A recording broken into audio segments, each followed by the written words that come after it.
The 4 for $4 from Wendy's has a lot of fans because it's a deal that gives you a sandwich plus 4 nuggets, a small fry, and drink, all for just $4. But now the 4 for $4 has more variety than ever with 8 sandwich choices. I'm loyal to the double stack. I'm Junior Bacon Cheeseburger through and through. I pledge myself to the crispy chicken sandwich. I'm loyal to my hunger. Whether you're loyal to one sandwich or all 8, the Wendy's 4 for $4 has a sandwich for you. So try them all and pick your favorite. Now that's deliciously different. At participating Wendy's for a limited time. Offer not valid in Alaska and Hawaii. Hi, Eric Ashwood, celebrity chef Scott Craig of Katie's. Scott, you have to be excited about Katie's expanded second floor seating and private dining rooms. Yeah, but how about my vast local sports knowledge? You know sports, but shouldn't we be talking about your award-winning Sunday brunch? I'd rather talk about the Saints and the Pels. How about your award-winning pizza or daily specials? How about them Saints? I admit you have a great take on local sports, but what about Katie's award-winning menu? Okay, folks, I invite you to dine at Katie's. Eric and I don't have to brag about the food at Katie's. The food speaks for itself. Katie's open 7 days a week in the heart of Mid-City at 3701 Apathy.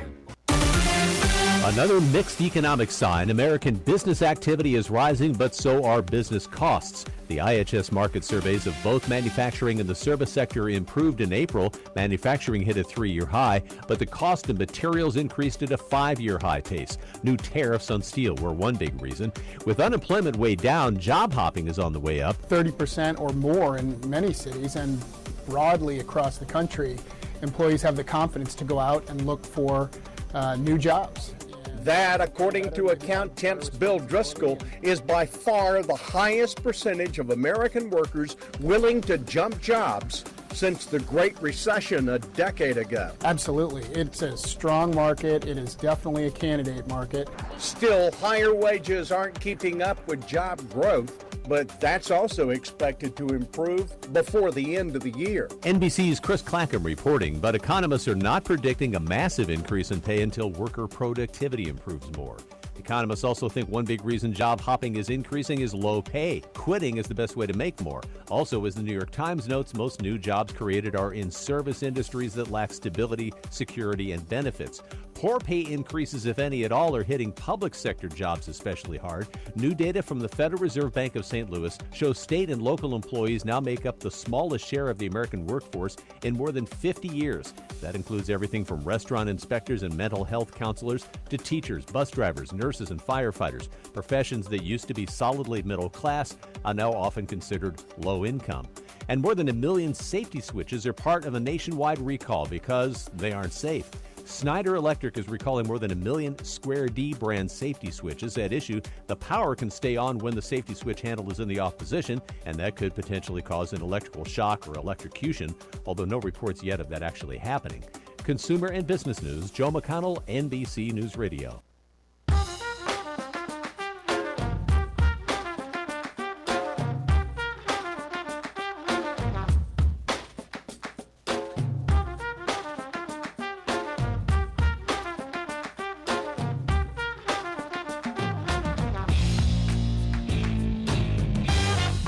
Dunc and Holder on a Tuesday, April 24th. I'm back.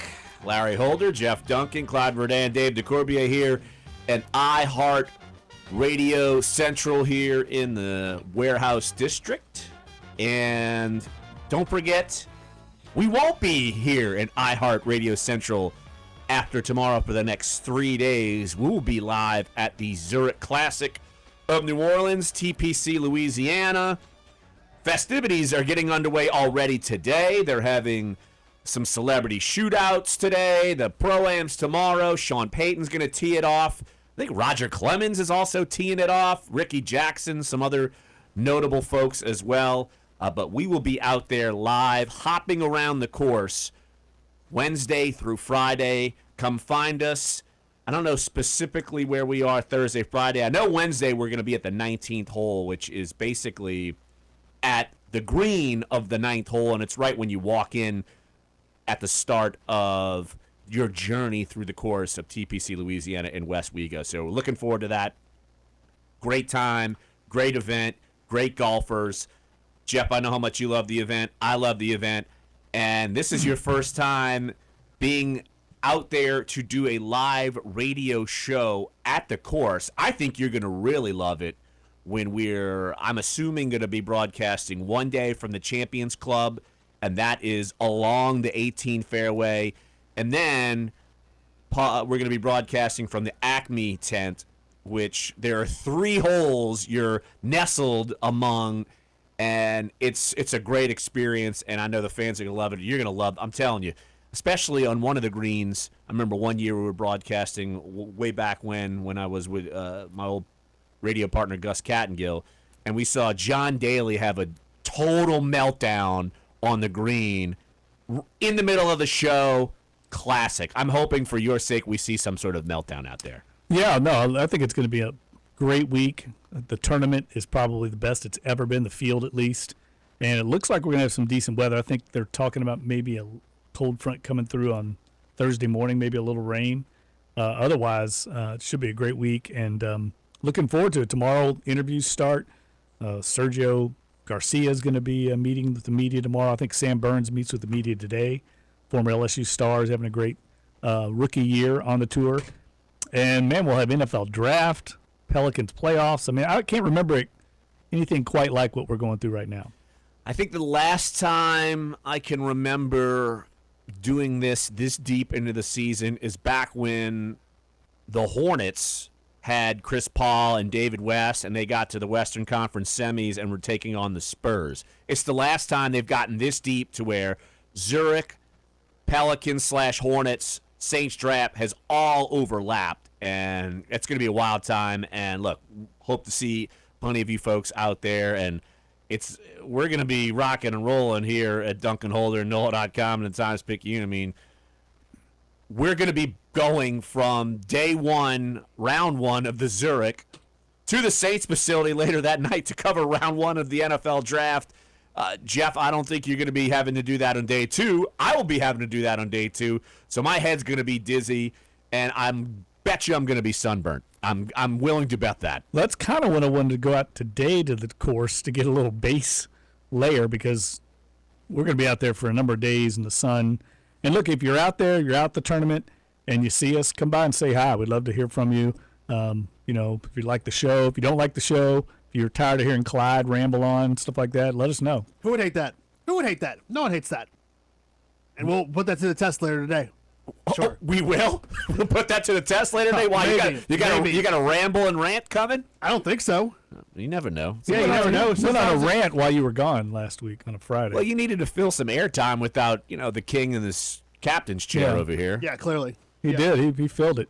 Yeah, we didn't have enough hot air in here. I'm afraid to ask. He went on some rant. What were you ranting about? Soccer. We're not ranting about this. No. I think I kept it on topic. Rugby. I think I kept it on topic this time. Okay.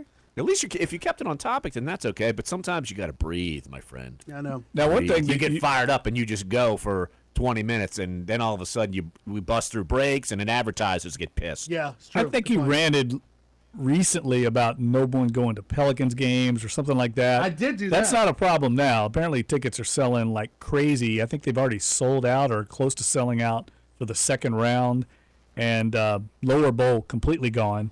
So it's just kind of indicative of the interest level right now in the Pels. No doubt about it. And just to line up today's show, got tons to talk about. We only have one guest, and that's probably a good thing because there's so much to talk about. We're going to head up to Baton Rouge in about 20 minutes, talk with our own Andrew Lopez, NOLA.com, the Times-Picayune. We need to get caught up on LSU football. Spring football is over. Spring game happened, and we didn't really touch much upon it. And I think, at least locally, that just kind of goes to show you what's been driving the meter. Saints, Pelicans. Normally, if the Pelicans are done, we'd be talking, at least on this show, more about LSU spring football. And expectations aren't as high for LSU football, so maybe it's taking a tick down. But we'll talk with Lopes about that. Also, speaking of taking a tick down, LSU baseball, first time they haven't been in the top 25 rankings in any poll that exists in humanity since 2011 after getting swept and going 0 for 4 last week. They got swept against South Carolina. Not a good look. So we'll talk with Lopes about that. But I think the main topic we should talk about to start off, even though the Pelicans are sitting and waiting for their next opponent to come up, Spurs, Warriors tonight. Spurs win, series extends. Warriors win, Pelicans will be facing them heading to Golden State probably this weekend. But Alvin Gentry, contract extension, reportedly, that was first reported by Adrian Wojnarowski from ESPN, of course. Our own Will Guillory confirmed it. Extension for one more year, and this happened before the sweep of Portland. So basically, the fact that Alvin Gentry was able to right the ship, get this thing going, make the playoffs, and play well with all the pieces going, flying all over the map, got him one more year with the Pelicans. And now, the fact that they sweep, it all looks like a complete no-brainer. Yeah, I don't think there's any doubt about it, and it doesn't surprise me at all. It might explain why Alvin Gentry has been so jovial lately. I mean, he's kidding with reporters all the time. He just, you can almost see that he's relaxed, the pressure's off, and I think he's really happy with the way his team has responded down the stretch. They're playing their best basketball of the season, and I think Dell Demps is going to be in line to get another extension as well, and that will be, once again, the Saints, Pelicans, management, ownership, exhibiting patience in their people. We saw the same thing happen with Sean Payton, where they suffered a few years of below 500 play. A lot of people wanted change. They stuck with them, rode it out, and look what happened this year, and the same things happened with the Pelicans. I don't know if I would go that far with Sean Payton, because Sean Payton was exploring his own exit strategy. So it wasn't that the Saints weren't patient with him. His patience was seemingly running out. Now he's all back in because things are sunshine and roses, and they got the number 27 pick overall and aren't pondering Patrick Mahomes, which I feel like it's amazing how that storyline is lifted all of a sudden, even though we've known this for a year. It's been reported. I don't know. Anywho, but you're right. As far as being patient with the basketball team, there's no doubt they had to extend some patience, primarily with Dell Demps, because this is the second coach that's been under the Benson's watch. Now, they didn't hire Monty Williams, but they certainly fired him, and this was their hire, so maybe they felt a little more patience with Alvin Gentry. But I don't think there's anything you can deny, and it's funny throughout the playoff series, the more messages I receive, say, on Twitter or wherever else, that people are having to get on board. The Monty Williams detractors, they're having to jump on board because they've been given no choice because of how well they're playing and how well he's managed the team and all the moving parts. Yeah, how could you have any criticism right now? I mean, I think Alvin Gentry's done an incredible job of incorporating Nico Mirotic into the roster. I mean, first of all, if you remember initially, they were going with Emeka Okafor at center, preventing AD from having to play the 5, and they went with that for a few weeks, and it looked to be working, and then it kind of leveled off. They went through that rough patch, and he changed again on the fly, went small, had AD playing the 5, inserted Mirotic in the starting lineup, and that's when they've taken off. And they look like a completely different team. They're offensively, I think, probably playing better than anybody in the league, including the Warriors in the Rockets. And that's all Alvin Gentry. I mean, and his staff, you have to give his staff credit. So I don't know how anybody could complain about what they're doing. I think the biggest question facing this team going forward is DeMarcus Cousins and what they do. I think most people that objectively watch them play would say that they are playing better without DeMarcus Cousins. But does that mean you can't bring him back?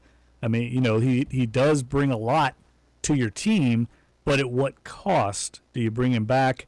And do you run the risk of alienating your franchise player, Anthony Davis, if you don't bring him back? So I don't know what they're going to do about that. I think that they clearly will try to bring him back. But is that the right thing to do at the cost that it might take to get Cousins back here? Well, we've talked about that plenty throughout this run, even at the start of the turnaround after the losing streak once Cousins went down and they brought in Mirotic, and it took them a few games to get things right. And that's been discussed a lot on our show, and I know people around town are wondering the same thing. But, and let's take a break right here on this show, I could tell you, now that there's some downtime between this series, between the next time the Pelicans play, I could tell you one national NBA writer is exploring this, and that's Zach Lowe from ESPN. He has an in-depth article right now on ESPN.com Do Anthony Davis and the Pelicans still need DeMarcus Cousins? Why don't we sift through that article? He gives some options of what they might do if they would move on, and it's an interesting dilemma. So why don't we discuss that coming up next? Don't forget, 10:30, we'll talk with Andrew Lopez up in Baton Rouge. We'll talk LSU football and baseball. And, of course, Jeff has his final mock draft out. I have my final mock draft out. We'll talk all about that and more coming up next here. Sports 1280, NOLA.com, the iHeartRadio app. Dunc and Holder.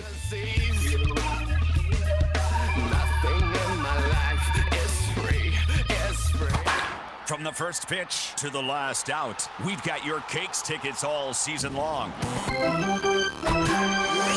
Sports1280.com/contests. I'm a one-trick pony. Literally. I show up at kids' parties and act cute. That's pretty much it. So excuse me for being bitter. When Geico says not only could we save you money on car insurance, but we do more. Like give you 24/7 access online, over the phone, or even via our award-winning mobile app. Well, ooh la la. Aren't they multi-talented? Hey, I said organic carrots. Geico. Expect great savings and a whole lot more. The 4 for $4 from Wendy's has a lot of fans because it's a deal that gives you a sandwich plus 4 nuggets, a small fry, and drink, all for just $4. But now the 4 for $4 has more variety than ever with 8 sandwich choices. I'm loyal to the double stack. I'm Junior Bacon Cheeseburger through and through. I pledge myself to the crispy chicken sandwich. I'm loyal to my hunger. Whether you're loyal to one sandwich or all 8, the Wendy's 4 for $4 has a sandwich for you. So try them all and pick your favorite. Now that's deliciously different. At participating Wendy's for a limited time. Offer not valid in Alaska and Hawaii. The world premiere of the latest Marvel film in Los Angeles, Avengers Infinity War, uniting Iron Man, Thor, the Hulk, and the rest of the Avengers to battle the enemy. Directors the Russo brothers warning fans not to check social media to avoid all spoilers until fans can see the film. Smallville actress Allison Mack could be facing prison time for her alleged involvement in a sex trafficking case. Mack, arrested in New York City and indicted on sex trafficking and forced labor conspiracy charges.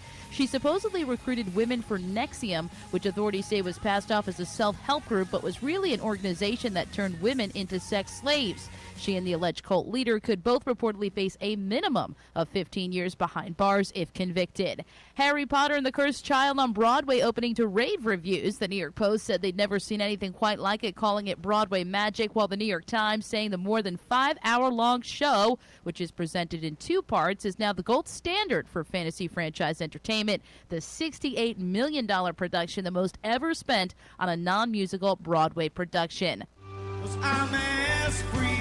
Leonard Skinner is planning to play its farewell concert in the city where the band was formed. The Southern rock icons adding one more date to their Last of the Street Survivors farewell tour, a September 2nd show in Jacksonville, Florida. Kid Rock and country star Jason Aldean scheduled as opening acts. That's entertainment. Jennifer Bolsoni, NBC News Radio.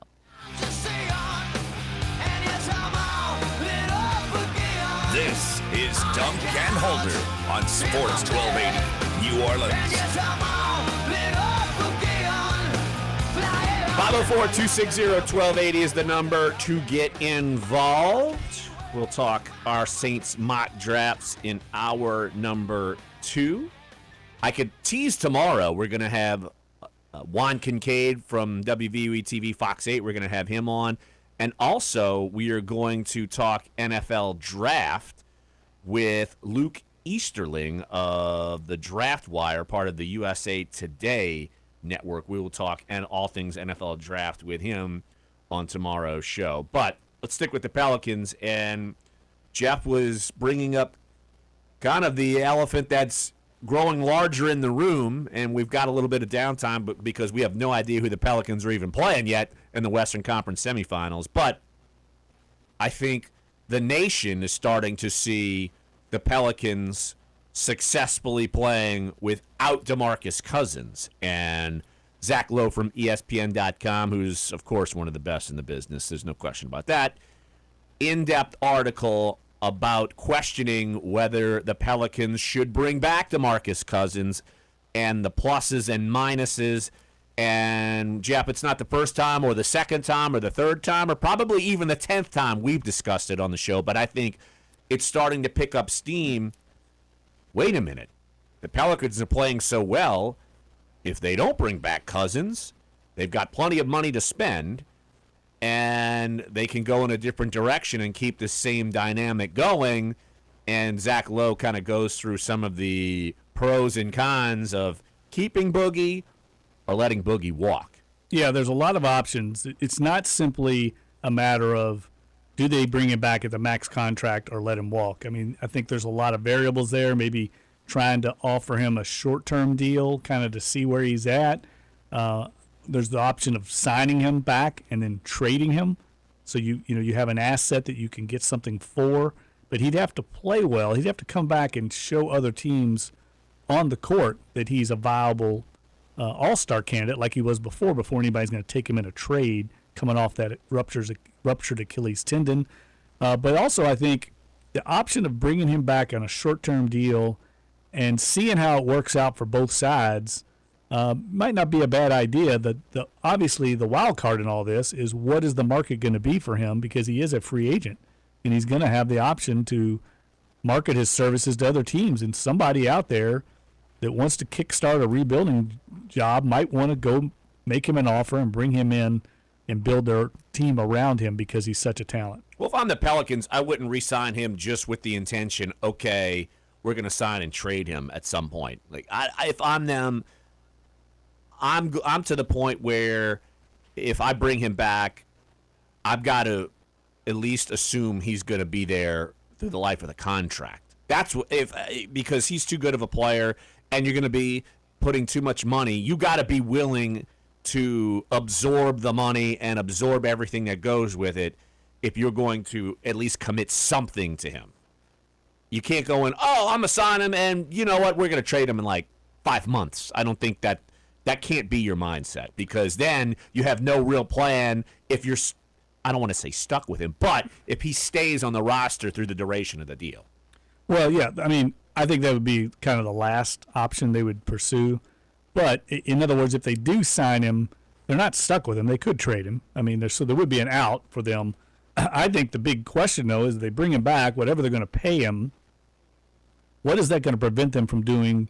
And that's the conversation they'd have to have with Anthony Davis, Drew Holiday, the guys on the team that want him back. They'd have to sit down and have a PowerPoint presentation, basically, and say, here's what we can do if we bring back your friend, the guy everybody wants back, and here's what we can do if he's not on the roster, and how we can build this team around and make a business decision, have them involved. They have to be somewhat involved. Would you think they would do that? They would be willing to say, put Drew Holiday and Anthony Davis in a room, and here's what I'm thinking. It's Dell Demps, say Gentry, those two, and go through and play virtual GM. You think they would be able to do that? I think that's what I would do. I don't know if they'll do that or not. I would definitely have Anthony Davis in there. I mean, he's the franchise. Well, Drew Holiday's player. Not going anywhere either. And Drew Holiday's so heavily involved now, what they're paying him, I think you'd almost owe it to them. I don't think you allow them to make the decision, but you just include them in on what's going on and why you might be going in another direction. Because, I mean, anybody that's been out there knows they love DeMarcus Cousins. Players love him on that team. Anthony Davis especially loves him, mainly because he takes a lot of the heat off of him and allows him to play the position he wants to play, the 4. He doesn't want to bang in there against Steven Adams of the world and Rudy Gobert at the 5 spot. And he's doing it right now for the good of the team. But if you noticed the other night in Game 4 against Portland, all of a sudden Mirotic was in there banging with Nurkic. And yes. It was an AD, because that's rough for a guy of his stature and frame. We all know how he gets banged up. Now, that's not, you can overcome that. If you don't sign Cousins, you just go out and get another big to play in the post, and he's not going to be nearly as expensive as DeMarcus Cousins. I don't think they need a dominant 5 with the lineup they've got right now with Mirotic and AD and Drew Holiday, and if they bring back Rondo, that's enough firepower to where you can have a role player at center like a Steven Adams kind of guy. Clyde, you've seen the workings of the NBA locker room and kind of the dynamics of players wanting players, what it can do if a player is taken out of the equation. How do you think this thing might shape out as far as, not shape out, but seeing the dynamic of putting players in, taking them out, and then things either turning for the positive or the negative? Well, I'm of two minds of this, and just kind of hearing you guys talk about it, and I think getting another. Hopefully, if we can find somebody else to come on the show that would be able to understand and kind of break it down like Matt Moore did this past weekend. Which, thank you, Larry. That was a fantastic interview last week. I geeked out. You can ask Jeff. It was amazing. Because I'm of two minds of this. Because number one, I'm of the mind that star power begets star power, and the more star power that you have on your team, because we're not just talking about just DeMarcus Cousins and another 5. We're talking about you had 2 All-Stars in this team. You had 2 All-Stars, and it's hard and before he got hurt, everybody was talking about DeMarcus Cousins being the center, being the hybrid guy that he was always meant to be, and the Pelicans were now giving him a chance to explore what the capabilities of his play. And I think you're right to bring in Anthony Davis, to bring in Jrue Holiday, and tell them, hey, here's what $30 million looks like if we put it into DeMarcus Cousins. But here's $30 million that we can probably put into more weapons and a possible better bench. That's a tough because sell. You're right. There's no bench. There's now. no bench going forward. Right, and I don't bench. mean that to undersell guys like Ian Clark, Darius Miller. That's your bench. But that's your you have that's your 2 bench. guys. And here's the flip side too. So now we're in this whole new age of NBA free agency where we're talking about needing to recruit guys to come to your team. My question is, if you can recruit, because there's a lot of things you can do with numbers in the NBA, like in terms of like the salary cap, all these things that you can do. Well, we know they're not going to go into the luxury tax. Exactly. That's not going to happen. That's not going to happen. But at the same time, if you can have Anthony Davis and Jrue Holiday, that's one good start as it is. If you could possibly potentially add Boogie too, what do you think the likelihood of being able to like really go into free agency and talk to some of these recruits, maybe some of these 6-man type guys, like bring them into New Orleans and saying, hey, look, this is what we have. This is what you're walking into. This is what you could possibly be walking into. Because, we're talking about a summer of LeBron, Paul George, Carmelo, whoever. Like, all these guys are on the block. All these guys are changing teams. We saw it last night with Oklahoma City. This Oklahoma City team is going to look vastly different in 2 months. Yeah, they're going to blow that thing up. They're going to blow that thing up, and then Oklahoma City is going to go back to Russell Westbrook and the Pips. That's what it is. Let's be honest. So you're going to have all these guys around the league on the move, some of these high-profile guys. What do you think you'd be able to do with a team like this, and then potentially figuring out how you can work the money with DeMarcus Cousins also? Well, I think that's part of the thing that they're going to have to sift through if you're Dell Demps. Do you put all your eggs in this basket and say, all right, let's make it work, and you got Mirotic for 1 more year, and where does he play? Or do you bring in a couple more pieces and you subtract Boogie? I think it's a tough call. Personally, I'm glad I don't have to make it. I think somebody said it best. I can't remember where I read it. They said DeMarcus Cousins is a better player than Nico Mirotic, but he's not a better fit than Nico Mirotic with the Pelicans, and I think that's accurate. I think Mirotic fits the style of play that Alvin Gentry wants to play. This kind of, Golden State Warriors, pace and space, spread the floor, have guys cut to the basket, and what we're seeing right now is beautiful basketball by the Pelicans. When Cousins is out there, not quite as much. It's just the way he plays the game. It's not a criticism. He just plays a different style, I think, to be effective.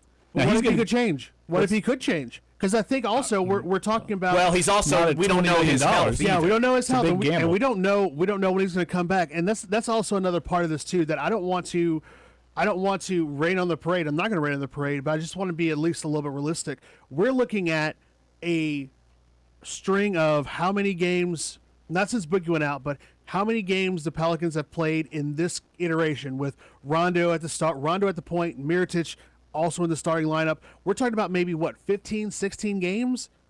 15, 16 games, including the playoffs, of an 82-game season. How comfortable are we to say that if this team going forward is the team that they can be, and can produce the way they produced over the course of an 82-game season, are we as confident now that this group here can take what they've been able to do at this point of the season and go into the 2018-2019 season and say, yeah, we can extend this over the course of an 82-game season on the road, at home, maybe get the 3 seed in the playoffs, and then who knows where we go from there. Well, I think it's going to be telling. Let's take a break right here on the show. We'll talk with Andrew Lopez about LSU, but I think it's going to be telling how they perform against the Warriors. If they put on a show and if they somehow beat them without Boogie, I think that could be their answer. I think this series is going to be telling. One final stat for you. It's 68 games with Cousins. The longest winning streak the Pels had was 4 games. In 30-something with Mirotic on board, they've had a 10-game winning streak and now on a 9-game winning streak, and they had another 4-game winning streak. Desperation can do a lot too, you know. I mean, that's or just good chemistry. Yeah. Just good chemistry. Yeah, that's what I'm just saying. All right, let's go up to Baton Rouge next. Talk with Andrew Lopez, LSU football, baseball. Let's talk it all. Coming back, Sports 1280, NOLA.com, the iHeartRadio app. Dunc and Holder.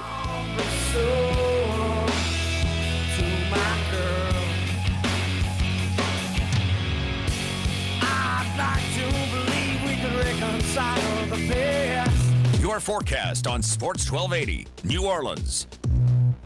This report is brought to you by Regional Planning Commission. Another pleasant day across the area with some filtered sunshine and comfortable temperatures.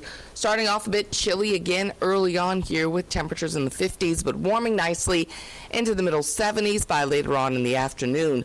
Not a lot of moisture around, so with our next frontal boundary making its way in on Thursday, it doesn't look like we're going to see a lot of widespread coverage. For Fox 8, your weather authority and Bounce TV, I'm meteorologist Nakandra Norwood. The most common cause of crashes in downtown New Orleans is people failing to stop or yield when it's someone else's turn. When biking, obey stop signs and traffic lights. When driving, stop for people in crosswalks. When walking, obey traffic signals. Being safe is a shared responsibility. Remember, you're not alone on the road. Mr. Red's Seafood and Italian Restaurant, serving the best fried chicken in town. Fresh Louisiana seafood as well as delicious Italian dishes. Try our daily chef specials or an overstuffed po' boy. Open Monday through Saturday from 11 a.m. till 9 p.m. with 2 locations to serve you. In Bucktown at 1001 Live Oak between Bonneville and Lake Avenue, or in Kenner at 910 West Esplanade at Chateau Boulevard. Let Mr. Ed's cater your next event.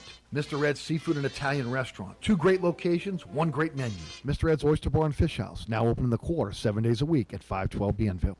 The Home Depot has free carpet installation for any carpet purchase over $699. Free installation, as in no hidden fees for moving furniture, ripping out old carpet, carpeting stairs. Fees other places charge for their free carpet installation, we don't. For carpet installation that really is free, start with carpet from the Home Depot. More saving, more doing.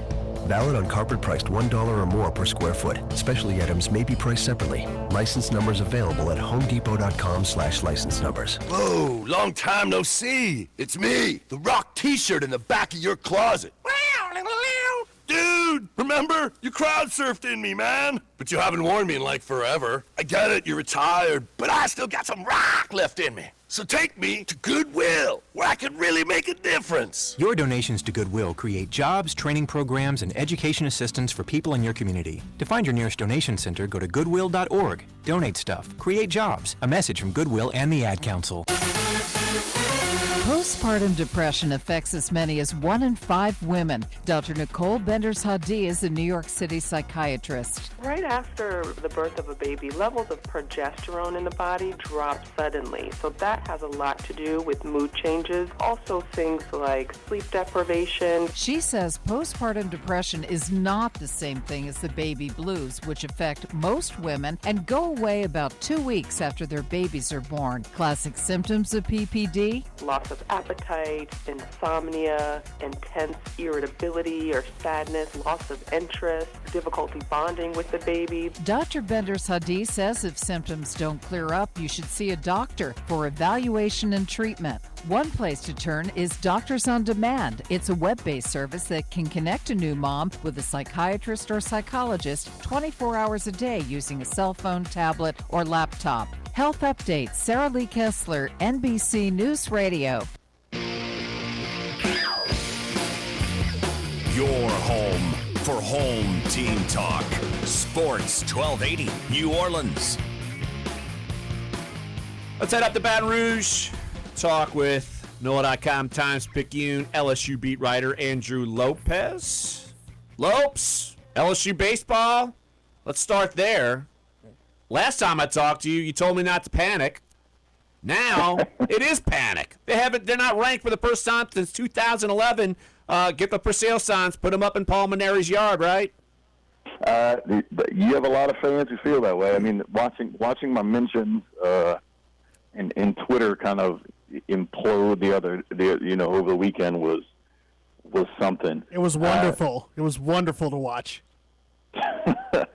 This is a team who, they go 0-4, and they're 2 bullpens away from being 2-2 and not having to have this part of the conversation. But at this point, this is where you need to start worrying about making the NCAA tournament as an at-large and not even worrying about hosting and continuing that streak right now. These guys are trying to figure some things out. You've been dealing with injuries all year. You were hurt by injuries this past weekend. Caleb Gilbert would have probably saved you both of those bullpen games. But it's getting to be panic time. You get to kind of, hopefully you kind of reset their things tonight, get some guys some confidence back against Lamar tonight. Maybe you get up early and then you can kind of go to a bullpen type game where you get some of those guys just to kind of come in, get 2-3 outs, get their confidence back. But if that doesn't work, you're in trouble because you have a top 6 team in Ole Miss and a top 5 team in Arkansas coming up this weekend. Lopes, what's the mood of the fan base? I mean, expectations always are high for LSU baseball. Are people back on the edge now? Trying to see what they can do to get this thing turned around, or how would you describe LSU baseball fans? Are they realistic in knowing that this was going to be maybe a transition year? Clyde's already laughing at your realistic comment. I'm gonna just defer to Clyde on that because I think Clyde's reaction was going to be my reaction, but I was trying not to laugh at your question. I couldn't hold it in, bro. I'm sorry. But yeah, I don't know. I love my state, but I don't know if realistic has anything to do with anybody's expectations around here. Saints, LSU, I don't think realistic expectations matter sometimes, but people are a little bit on edge. You have some people who realize that, and Maneri kind of hinted at this yesterday. He has never meant to say, he never really wanted to say this was a rebuilding year. And he kind of finally let a hint out yesterday of, hey, wasn't supposed to be the year. This was going to be the down year where things start to look better for next year. I was actually talking with another writer yesterday, and we were kind of just looking at next year and how the pitching staff next year is going to be loaded with everybody coming back. If everybody is back, even if you lose Hess to the draft, next year's pitching staff is really, really good. And, you kind of just have to make do for this year. But, the fans are not taking this very well. Andrew Lopez covers LSU for NOLA.com and the Times-Picayune, joining us right here on Dunc and Holder.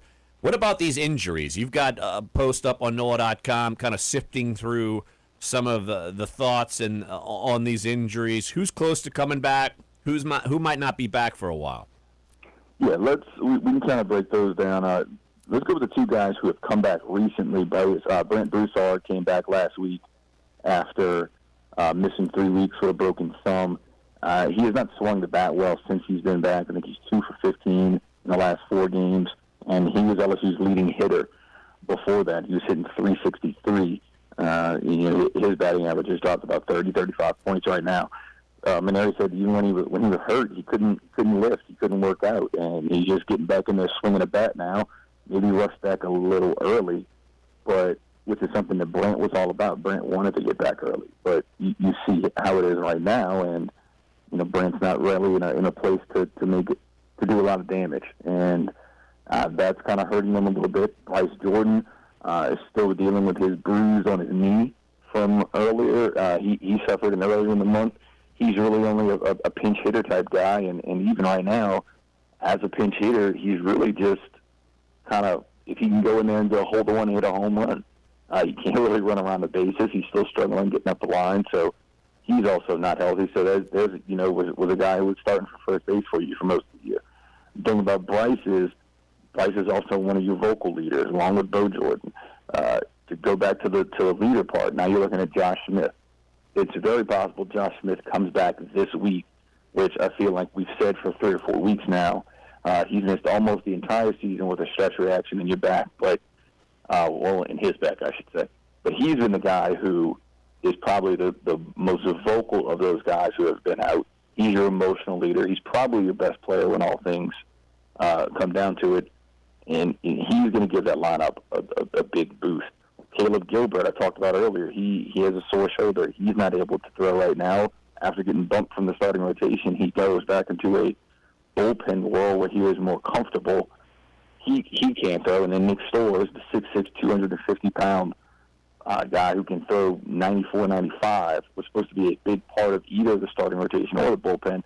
He's thrown 1 inning this year, and now he could possibly throw a bullpen this weekend and be ready to go possibly before the SEC tournament. But it's a lot of things in the air for a roster that was already down because of some transfers and injuries to 32 people.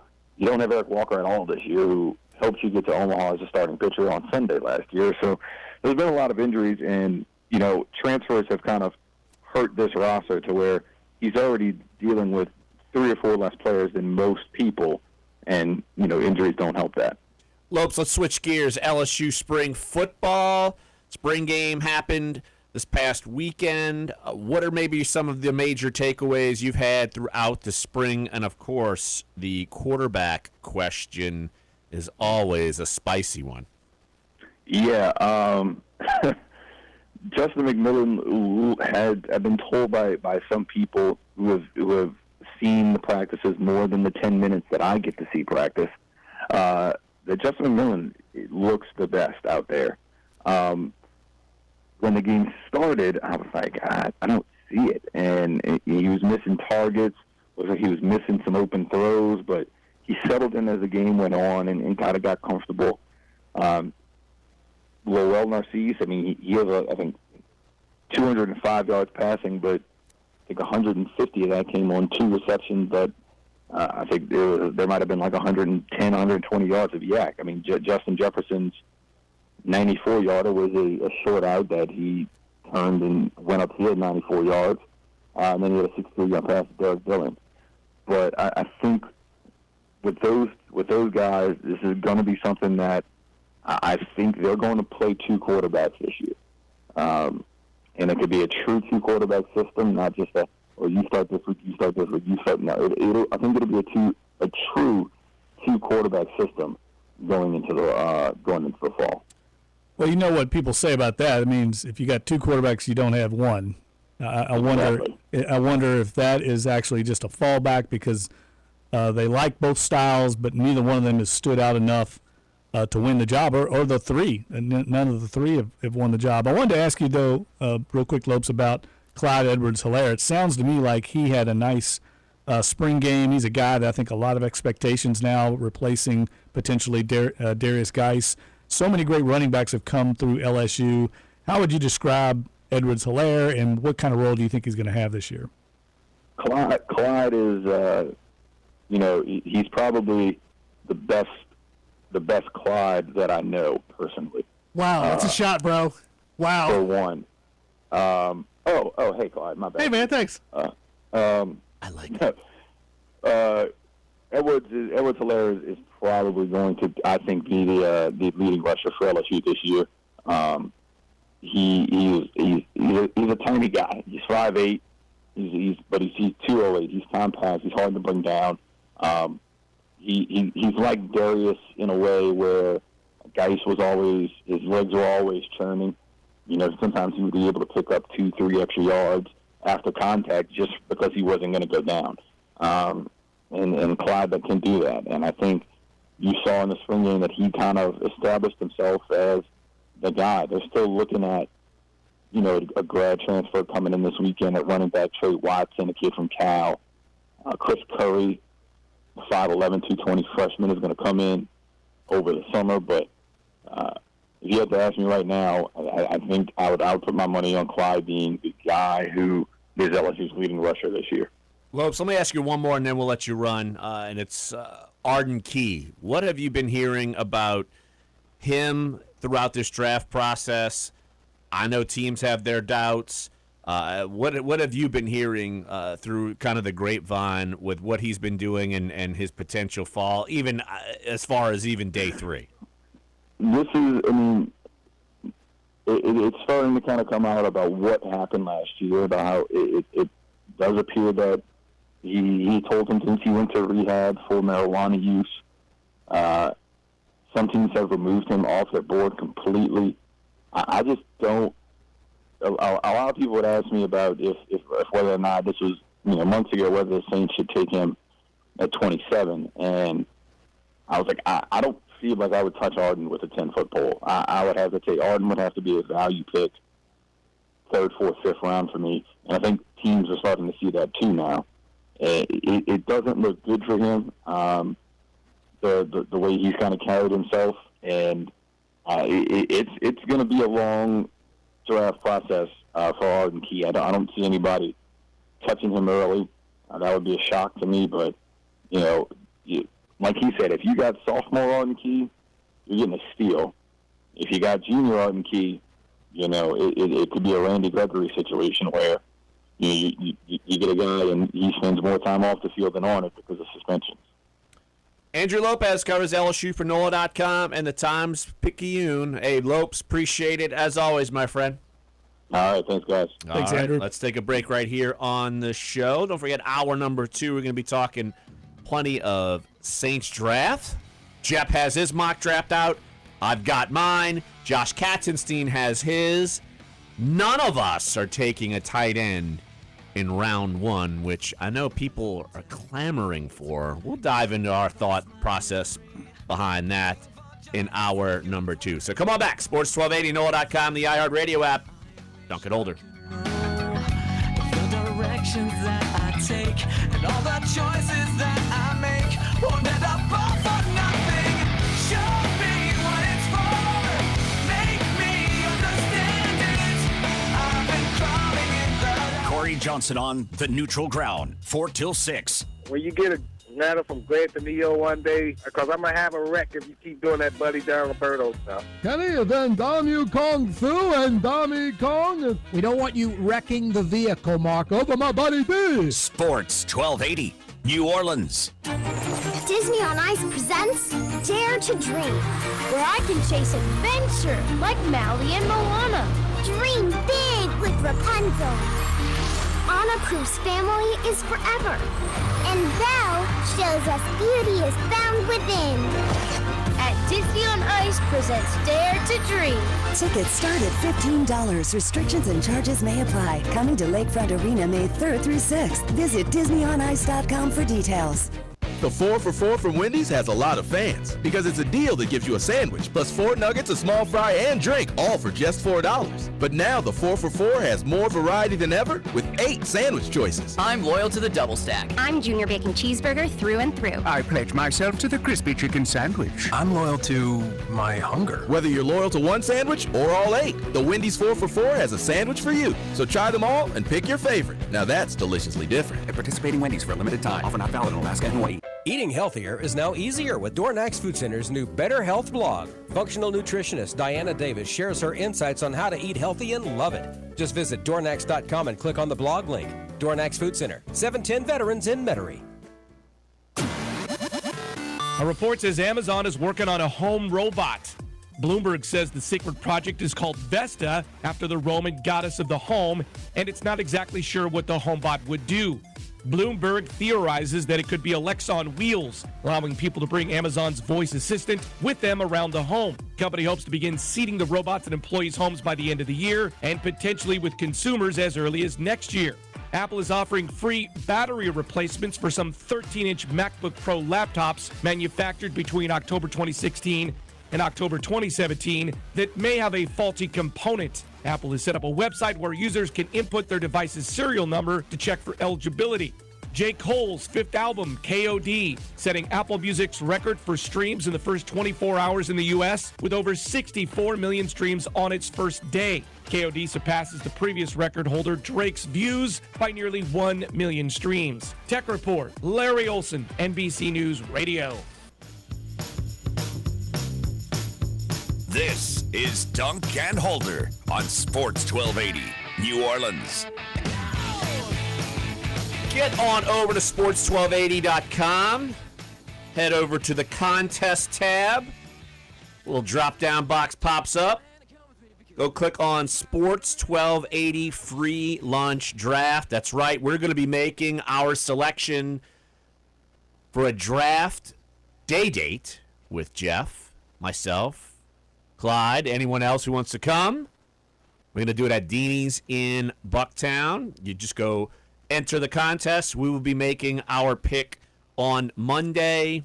One superstar or just random drawing. We'll be able to go check out Deanie's in Bucktown. Of course, I know you've been there.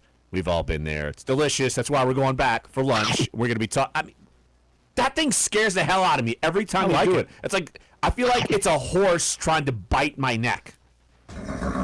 See? That would scare the hell out of me. Now that I've doubled it up, unknowingly and forgetting that you had the horse sounder. There's going to be a lot of biting and chomping sounds. Oh, no. Anyway, I forgot that sounder existed. Now he's going to haunt my nightmares. But no, go to sports1280.com and enter, and we will be heading to lunch with one lucky winner. And, Jeff, I know next week, speaking of horses, you will be roadieing on out of here to your old stomping grounds. Yes, Louisville, Kentucky. Louisville, KY. Now, the big news coming out of there is Rob Gronkowski, the horse named after him, is not going to run. What's the story there? Yeah, that's a bummer because we were all looking forward to having Rob Gronkowski riding the horse. He bought a piece of the horse, a piece of the ownership group, and was going to be in the walkover, which is the famous kind of thing before the race where you walk so over. So it'd be like Gronk dancing and shirtless fans would be going crazy. Yeah, now look, he's still going to he goes to the Derby almost every year. I'm sure he'll still be there, but he won't be on the walkover because that's restricted to owners and connections and media. So that's kind of a bummer for the walkover part. But otherwise, look, Lone Sailor, the GMB racing horse, Gail Benson's stable, his last workout last week, we haven't talked about it on the show, he clocked a 5 furlong workout in 57 seconds and change, which was the fastest 5 furlong workout at Churchill Downs in a decade. Wait, what? Yeah, no, it was eye-opening. Now, Tom Amos, the trainer, said he thinks the track was just really souped up and very fast, but the fact is there were other horses working that day on that same track weren't running 57 and change. So maybe this horse is peaking at the right time. I don't think he can win the Kentucky Derby, but maybe he's peaking at a time when he could hit the board, which would be a great accomplishment for GMB Racing and their stable, because he'd have black type in a Grade 1 race. Means a lot down the road when you sell the sire rights, the stud rights for him. Okay, if you're Lone Sailor, because, of course, I'm extreme novice when it comes to horse racing, how high do you need to finish to at least move on to the Preakness typically? Doesn't really matter. I mean, you can go if you want. You can enter if you want. But lots of times you're doing what's best for the horse. I mean, we're talking 2 weeks, 2-week turnaround. That can be difficult. So most owners, most trainers, unless you're shooting for the Triple Crown or you feel like you had a bad trip and you might have won the Kentucky Derby, most of them are going to take that race off and come back for the Belmont, which might suit Lone Sailor. But it just all depends. I mean, the winner obviously will go because Triple Crown's on the line. A lot of money on the line. So we'll see how it plays out. I do think a lot will look, this goes without saying, but when they draw next Tuesday, and I'll be calling into the show from the draw, that'll go a long way in determining which of these horses have a shot. When you have 20 horse field, that's so unusual to have 20 horses in a race, and you're going 1.25 miles for the first time. All these horses, none of them have ever run 1.25 miles. The trip is going to be important, especially for a horse that comes from behind like Lone Sailor. So the odds come out Tuesday once they get their pole placement. I guess was what I'm sure it's not post called. Position. Yeah, it's not pole placement. I know that's NASCAR, whatever. But yeah, the lineup. In the morning line will be established. And look, later on in the week, I know that Mickey Loomis and Sean Payton are both coming up to the Derby. They'll be at the Derby. Would certainly assume everyone involved in the Benson Brain Trust, just like a couple years ago, they'll be there rip-roaring ready to go. Maybe they'll be celebrating Baker Mayfield, draft pick. Maybe they'll bring him. Lamar Jackson, maybe. That's a possibility. I know they're having a big party that week. And look, it's a great time. You have to think about this. When's the last time we've established this kind of success with our pro teams in this market? I mean, we've documented the Saints went to the NFC conference semifinals. The Pels are in the conference semifinals for only the second time in their existence.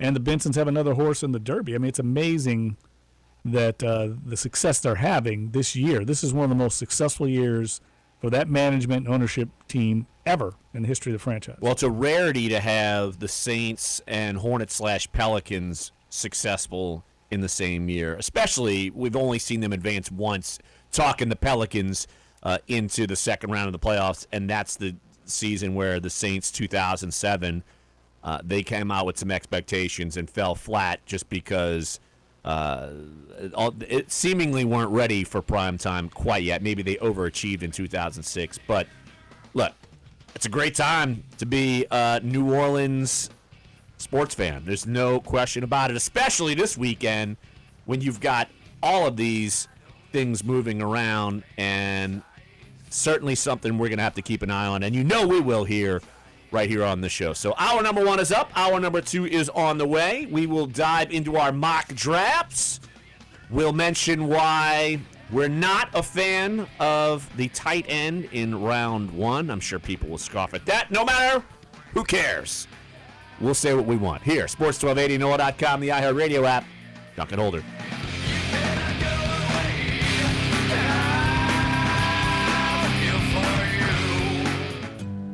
You count on your air conditioning to work perfectly and to make your family comfortable. So if you ever have a problem, you want someone who will be there to help right away. At Burkhardt Air Conditioning and Heating, that's the commitment we've made to our customers for over 25 years. Our NATE certified technicians provide emergency service for any type and any brand of cooling system. If you need help anytime, call us. We promise to get you up and running again quickly and professionally. And if you're thinking about an upgrade, right now, we'll help you save with quality cooling equipment from Amana. These systems come with incredible warranties, and we have 5 years interest-free financing available now. Plus, our Amana brand HVAC systems are highly efficient. With Burkhardt's 25% energy reduction guarantee, you'll continue saving on utility bills for years to come. Whether it's an emergency repair or a brand new cooling system, we're here to help when you need us. Trust Burkhardt Air Conditioning and Heating. Visit acpromise.com. WODT WNOE FM HD2 New Orleans. Listen on the free iHeartRadio app. Search Sports 1280.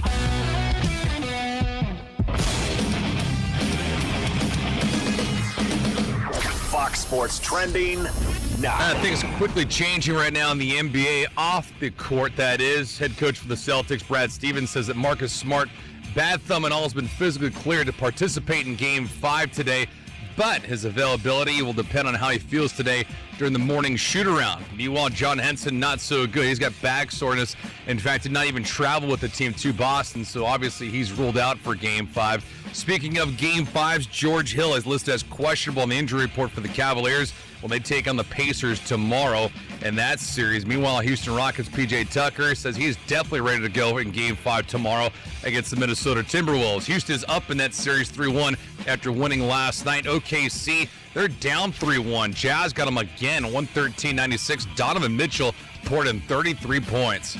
I'm David Gascon. We are your shot at $1,000 now. Text the keyword money to 200-200. You'll get a text confirming entry plus iHeartRadio info. Standard data and message rates apply. That's money to 200-200.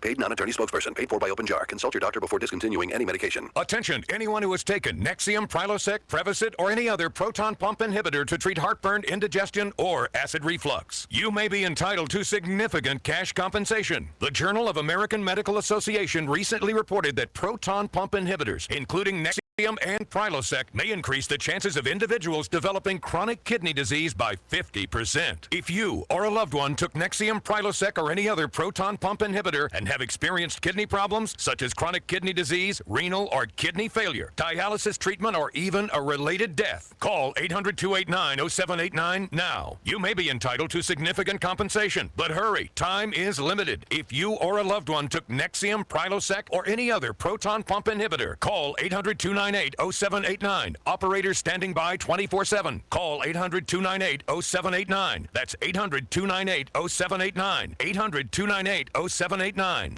We're here in this new neighborhood to talk about the American dream. Looking good, boys. A dream that Navy Federal Credit Union wants to help you celebrate with a mortgage that you won't lose sleep over. Navy Federal offers 100% financing, no private mortgage insurance, and even no money down on a variety of conventional and VA loans. So start living your dream today. Subject to approval, 100% financing loans include an additional funding fee. Visit NavyFederal.org for more information. Open to the Armed Forces, the DoD, veterans, and their families. Federally insured by NCUA, Equal Housing Lender. I just saved hundreds of dollars by switching to Geico. I feel like a whole new person. Disclaimer, you will not become a whole new person. This is impossible. You might be able to join a gym or diet program, buy a new wardrobe, get hair implants, but your DNA and physical form will remain the same. Geico waives any and all liability if you attempt to become a new person, except a cyborg. If you choose to become a half-human, half-cybernetic organism with lasers for eyes, the Geico legal team would be cool with that, because, quote, laser eyes are pretty sweet. Pew, pew, pew, end quote. Geico. 15 minutes could save you 15% or more. Another mixed economic sign. American business activity is rising, but so are business costs. The IHS market surveys of both manufacturing and the service sector improved in April. Manufacturing hit a 3-year high, but the cost of materials increased at a 5-year high pace. New tariffs on steel were one big reason. With unemployment way down, job hopping is on the way up. 30% or more in many cities and broadly across the country. Employees have the confidence to go out and look for new jobs. That, according to Account Temp's Bill Driscoll, is by far the highest percentage of American workers willing to jump jobs since the Great Recession a decade ago. Absolutely. It's a strong market. It is definitely a candidate market. Still, higher wages aren't keeping up with job growth, but that's also expected to improve before the end of the year. NBC's Chris Clackham reporting, but economists are not predicting a massive increase in pay until worker productivity improves more. Economists also think one big reason job hopping is increasing is low pay. Quitting is the best way to make more. Also, as the New York Times notes, most new jobs created are in service industries that lack stability, security, and benefits. Poor pay increases, if any at all, are hitting public sector jobs especially hard. New data from the Federal Reserve Bank of St. Louis shows state and local employees now make up the smallest share of the American workforce in more than 50 years. That includes everything from restaurant inspectors and mental health counselors to teachers, bus drivers, nurses, and firefighters. Professions that used to be solidly middle class are now often considered low income. And more than 1 million safety switches are part of a nationwide recall because they aren't safe. Schneider Electric is recalling more than 1 million Square D brand safety switches. At issue, the power can stay on when the safety switch handle is in the off position, and that could potentially cause an electrical shock or electrocution, although no reports yet of that actually happening. Consumer and Business News, Joe McConnell, NBC News Radio.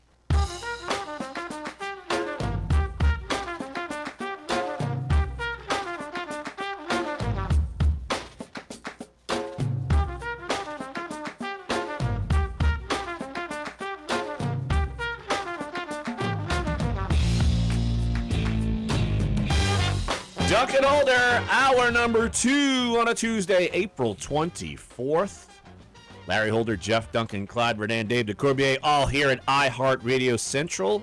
I cannot promote this enough because I'm excited to get out and be among the golf folk, among the fresh air. Like it's a zoo. Have you been to the 18th hole? It is a zoo. People don't care that people are golfing for millions of dollars in prize money. Hole number 72 PGA Tour on day 4. They're just there for the party, and it is a rowdy atmosphere for a golf event. But that's why people in New Orleans love it. No, we're going to be out at the Zurich Classic, New Orleans, TPC, Louisiana, in West Wego on Wednesday, Thursday, and Friday. We'll be hopping around the course each day, doing our show there from 10 to noon. every day, Sports 1280, NOLA.com, and the iHeartRadio app. It's going to be a great time. And I could tell you, after today's Zurich Classic, is it the shootout, the celebrity shootout today? Yes. Sean Payton will be golfing. I'm assuming that people will talk with him after his round. He's typically gregarious, having a good time out there. Talking the NFL draft, that is 2 days away. Jeff has his mock draft out and about. I have my final mock draft out and about. Josh Katzenstein has his final mock draft out and about. And none of us are taking a tight end in the first round. I haven't done it at all in any of my mock drafts that I've done. Jeff, have you done it, taking a tight end? I'm pretty sure Josh Katzenstein may have slotted Hayden Hurst as his first-round pick at some point. But we have 3 different players, and it's a total crapshoot who we're taking at 27. I think, and I know this is your philosophy, you're basically taking who you think maybe the best player available could be and combining it with a potential position of need. And I still think a spot on defense is a bigger position of need than a tight end, whether you're reaching for one or not. I can't get on board with the tight end philosophy, the number 1 pick. I just can't. Yeah, and I would say one thing that kind of has me leaning toward defense, not only because I think they need to help on defense, but they've done a lot more work in free agency on offense. I know they signed Patrick Robinson, Demario Davis, but they also brought in Jermon Bushrod. They signed Cam Meredith. They brought in Ben Watson. So they've addressed every position except for really, I guess you can count Alex Okafor as a defensive end, but that front 7 still needs work. And I think that's the area that they got to concentrate on. I just don't know at 27 who's going to be there that's going to help them. I think they're just strictly going to take the best player available because there isn't any no-brainer pick at that spot. And it looks to me like they could easily potentially take an offensive lineman because there's going to be a lot of guys graded around number 27 on the offensive line, at least at the box I look at and the rankings I look at. There's about 4 or 5 offensive linemen in the high 20s. So the Saints might fall into another Ryan Ramczyk kind of situation. And if you're talking about the defensive front, I would agree that if you're looking at people you would want most, I would still say, if I'm the Saints, defensive end for sure.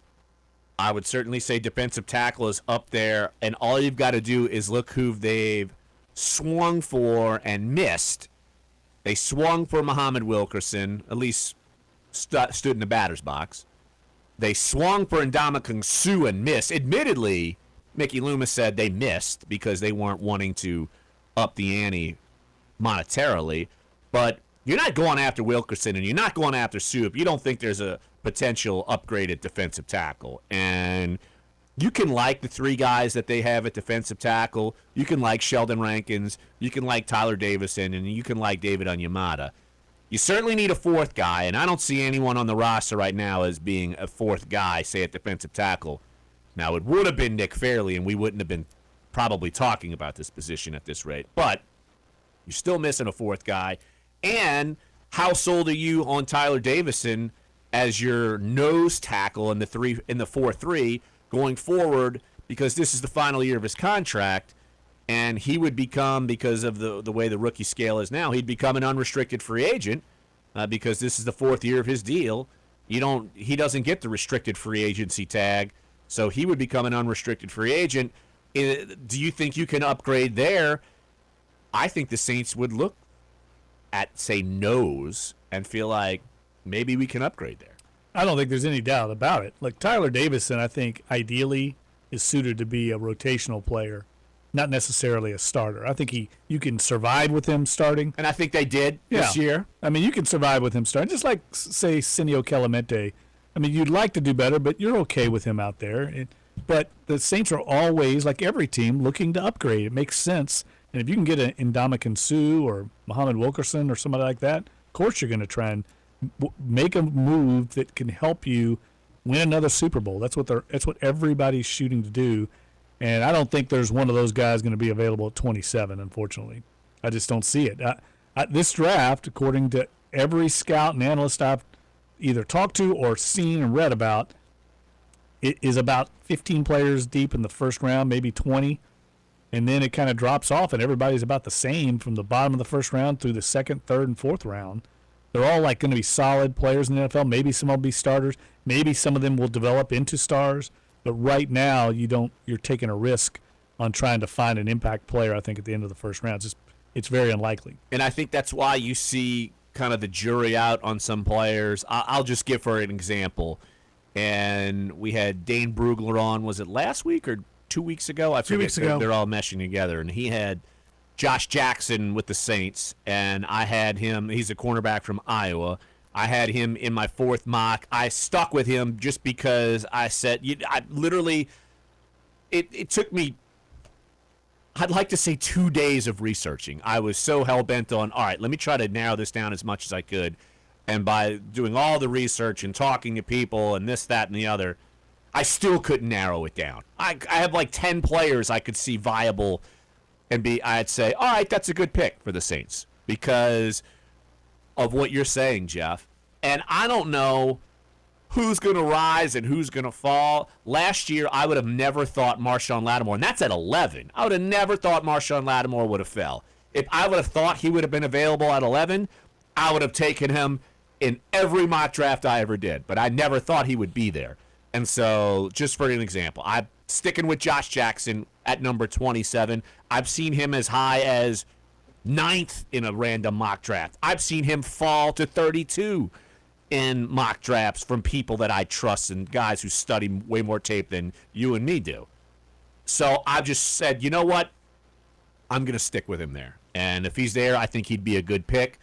If he's not, oh well, because this is the most unstable, I feel like, in me projecting a pick, then it's been in, I'd say, at least 5 years, at least. Well, I would think comparing to last year's a little bit misguided in this regard.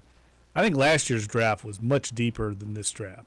So a guy like Ryan Ramczyk, it was easy for him to fall all the way to 31 because the players that were taken even ahead of him, just go back and look. I mean, there were a lot of good players in the 20s last year that you could see. You could make a case and say, well, I see why that team took him instead of Ramczyk at 31 because they were good players in the 20s.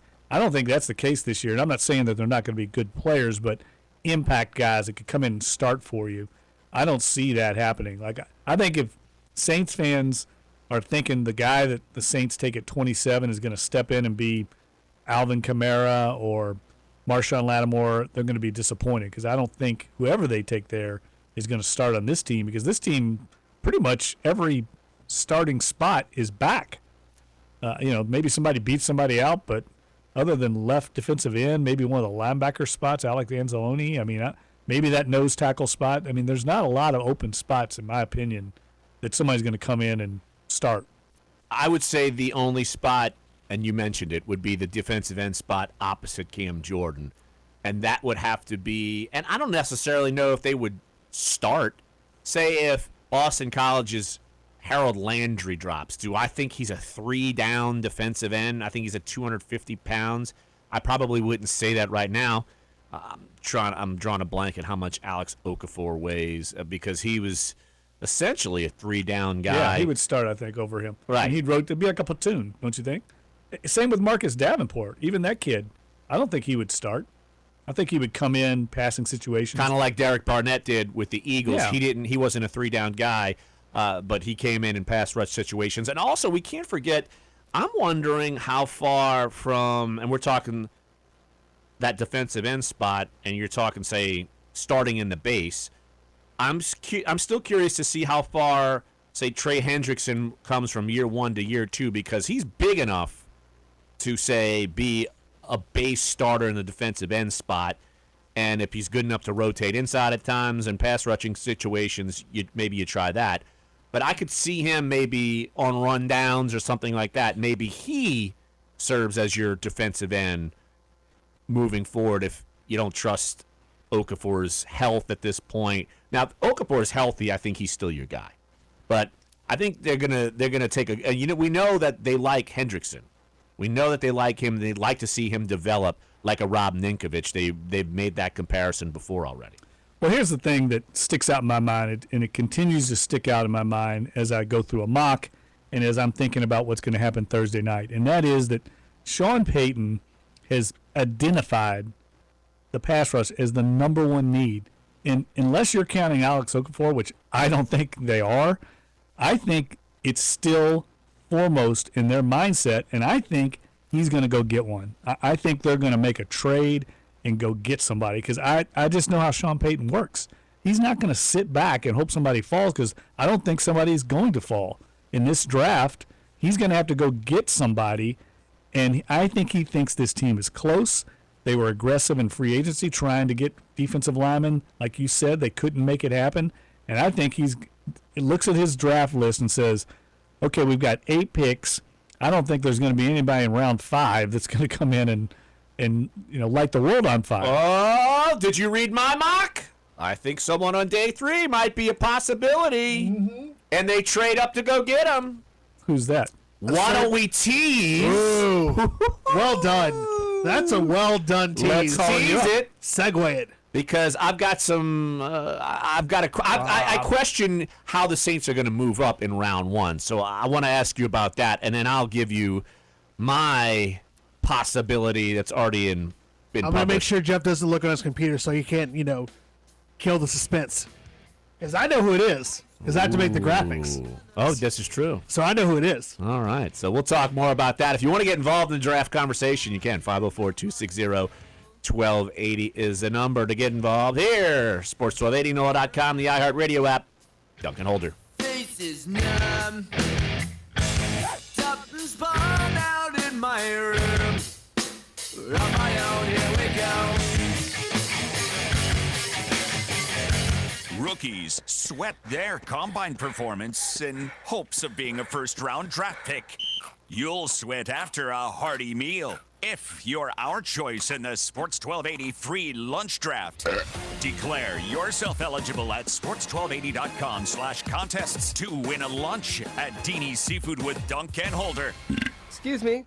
We're here in this new neighborhood to talk about the American dream. Looking good, boys. A dream that Navy Federal Credit Union wants to help you celebrate with a mortgage that you won't lose sleep over. Navy Federal offers 100% financing, no private mortgage insurance, and even no money down on a variety of conventional and VA loans. So start living your dream today. Subject to approval, 100% financing loans include an additional funding fee. Visit NavyFederal.org for more information. Open to the Armed Forces, the DoD, veterans, and their families. Federally insured by NCUA, Equal Housing Lender. It's easy to change a room with new carpet. It's even easier with new carpet financing from the Home Depot. With up to 24 months financing on special order installed carpet with your Home Depot consumer credit card. So, make a dramatic change, but make paying for it a little less dramatic. Only at the Home Depot. More saving, more doing. With credit approval for qualifying purchases made on the Home Depot consumer credit card, not available on the Home Depot Home Improver card. Terms and conditions apply. Exclude services purchased in-home, may not combine with any credit offer. Free iHeartRadio playlists are here, and the critics are raving. John in Nashville says, "Whoa, 80s playlists? Even new wave? This is huge!" Izzy906 on Reddit says, iHeart's got all these playlists from the 50s to now, and I'm like totally the only one who knows about them. Not anymore. iHeartRadio's free playlists. Want 70s funk? There's a playlist for that. Try it now. All your favorite music, all your favorite stations, all free. iHeartRadio! Rockets and Jazz now hold commanding 3-1 series leads in the NBA playoffs first round. Houston scored 50 points in the third quarter alone and won 119-100 at Minnesota. It's their highest scoring quarter all season, the second highest ever in playoff history. Rockets guard Chris Paul. Oh no, got hot. Guys started making shots. We talked about it going into the game about being aggressive James Harden scored 22 of his 36 points during that scorching third quarter. Meanwhile, Utah knocked off OKC 113-96 in Salt Lake City. The Capitals into the second round of the Stanley Cup playoffs. Bruins and Maple Leafs, they're headed to a Game 7. Washington 6-3 winners at Columbus to wrap that series 4-2. Toronto top Boston 3-1. Major League Baseball, Reds pace the Braves 10-4. Dodgers pass the Marlins 2-1. Giants over the Nationals 4-2. Yankees trounce the Twins 14-1. Indians sneak by the Orioles 2-1. Angels blank the Astros 2-0. That's sports. Jay Corwin, NBC News Radio. This is Dunc and Holder on Sports 1280, New Orleans. So virtual GM Jeffrey Duncan wants to trade up to go get a pass rusher. Here's my question for you. What do you use to trade up? Because I don't see the draft assets there. And if you're going by the old point scale system that's been kind of used to do trades throughout the draft, throughout history, I've actually tried to explore moving up in the first round to go pluck a guy, and I just didn't see the scenario where the Saints had enough assets. Unless Jeff's putting up his finger, it's not his middle one yet. But what do you got? I want to hear this philosophy. Peter King's Monday Morning Quarterback talks about this exact scenario, saying that this draft, because the unique way, the unique makeup of the prospects, he says there's an inordinate number of teams very high in the first round, in the middle of the first round, that I believe will want to trade down, and perhaps for less value or only moderate value because of the strength of the second and third and fourth rounds and the thinness of the first round. So in other words, throw that chart out. You can't look at that chart and say that's how it works. I mean, every year is different. This year, teams might be willing to trade down for the Saints' third-round pick alone. So they could get up maybe to 18 from 27 and just offer that. So offer 27 and 91, and then you got no picks in day two? Sure.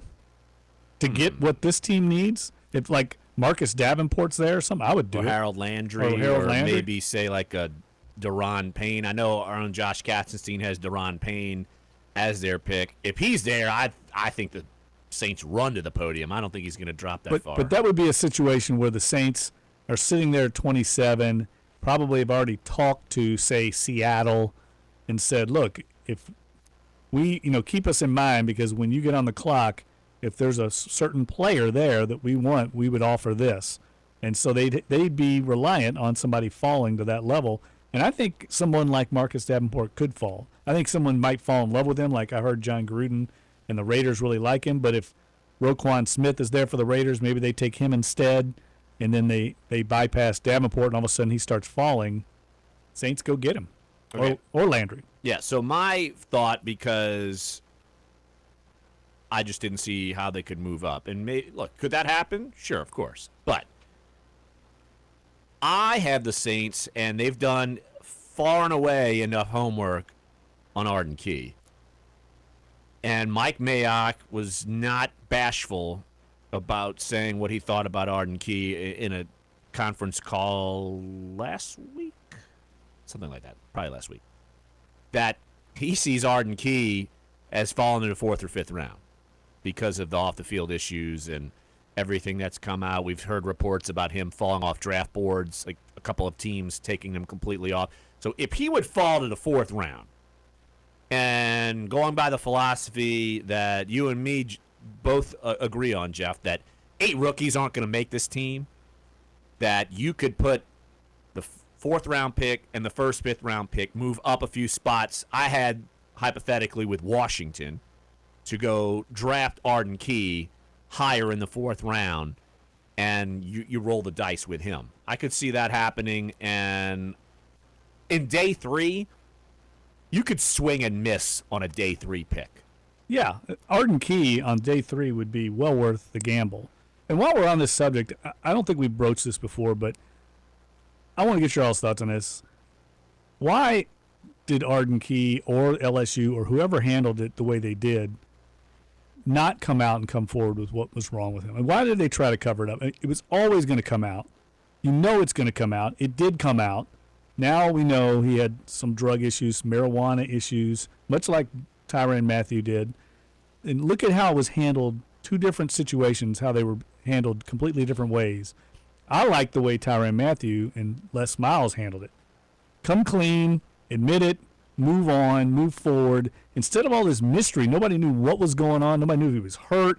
Nobody knew he was having personal family issues. There's just too much mystery there, and it's always going to come out. You're not going to get a job in the NFL without addressing that. So I don't understand enough why that was handled the way it was. I'll say this.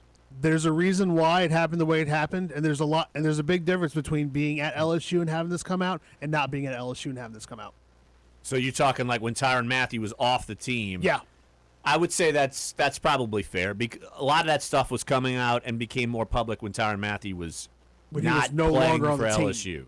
Right. And he could probably manage his own message more than LSU wanted Arden Key to manage his message. I think that's a great point. And just if people don't understand, Clyde has had some insider information. Well, no, he's worked in PR staffs for the Hornets and LSU, so he's coming from this from the other angle, and I think that's a great point. Are there rules like the school has to adhere to with something like this? I wonder where they can't. There are, and then there are also minefields that we don't necessarily talk about because the NCAA is so broad when it comes to what they can actually govern. Because one of the things they actually cannot govern is standardized drug testing. NCAA can't do that. So you can, as a school, do that. As a school, you can have your own testing for, like, drugs or steroids. It's not like the NFL. It's not when like the NFL NFL is like, you have a drug test. It's not like the NCAA says, hey. No, but the individual school does. Yeah, they can. And then they can also come up with their own rules of punishment. So they could just say, oh, well. Yeah, it's like, oh, he's suspended for violation of team rules. And that's as far as it can go. You're running a bunch of stadium stairs at 6 a.m. Yeah, that kind of thing. Or, just like Tyrann Mathieu, how many drug tests did he reportedly fail? Like a zillion? Yes. And they finally you knew ties. Where it reached that point, you knew it had to be multiple strikes against him at that point. I realize that's a good point, Clyde. I just feel like there was so much mystery. Nobody knew what was going on. It was eventually going to come out, and it did come out. But I guess him moving on from LSU, it makes a little sense to me now. Well, if you're the player, if you want to make yourself available to media, you certainly can. But LSU never made Arden Key available to the media at all during his junior season. The first time he spoke since the bowl game against Louisville was at Pro Day, and that was a big mystery around him. And look, I wrote a column about it because I was more intrigued about him, and of course it's this potential Saint spot, and they've done their homework, and some of his answers were fine, others were a little suspect, just like why didn't he say things or talk about what was going on, and like you said, kind of paint the narrative earlier so people can almost get over what happened. But he said, I was leaving it as a surprise to the scouts. I mean, that's cute and funny in this press conference, but if that's really your argument, that's foolish. Well, I think that's one of the reasons why his draft stock's been hurt. I agree. If he comes out personally and comes clean and handles it in a mature fashion and says, look, I had to go get help, I needed help, and addresses it, I think personnel evaluators and decision makers at the NFL level would have looked much kinder on that than leaving it as this kind of mystery and being coy about it. I don't think that puts a lot of trust when you're going to invest millions of dollars in a player. No, and as I put in that column when I wrote it after Pro Day, the truth hurts sometimes, and now that the truth has come out in the way it's come out, as far as you're having to tell teams and this, that, the other, people don't want Randy Gregory again. He was a top 10 talent. I remember how many draft pundits were pegging Randy Gregory to the Saints a couple years ago. I was like, you're out of your mind. There's no way they're going to take this guy. And he fell to the Cowboys, and they took him very early in the second round. And that guy has probably missed, I would say, 4 times as many games as he's actually played. Did you see the report from San Francisco yesterday where John Lynch, Reuben Foster? Yeah, where GM John Lynch told the media that if Reuben Foster is found guilty, then he will have no place on the 49ers. So you got to. You can't afford to. You can't. Yeah, and you got to admit you got to cut your losses. It's just like, and it was an expensive one when the Saints screwed up with the Junior Gillette deal. They cut their losses and moved on, and it hurt them. And it's taken them a couple of years to actually rebound from something like that. But that's the point. You could do that in day 3, round 4, and your losses are negligible. You can't do that early. You just cannot do it. Randy Gregory was the 60th overall pick, second-round pick. He's played. He was in the early second round, but yes. 14 games in 3 years total. Yep.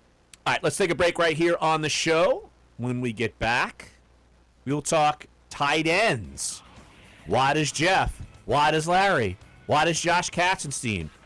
Why don't they have them as their number 1 overall pick for the Saints at number 27 overall? Let's go through our philosophy when we come back. Sports 1280, NOLA.com, the iHeartRadio app. Dunc and Holder.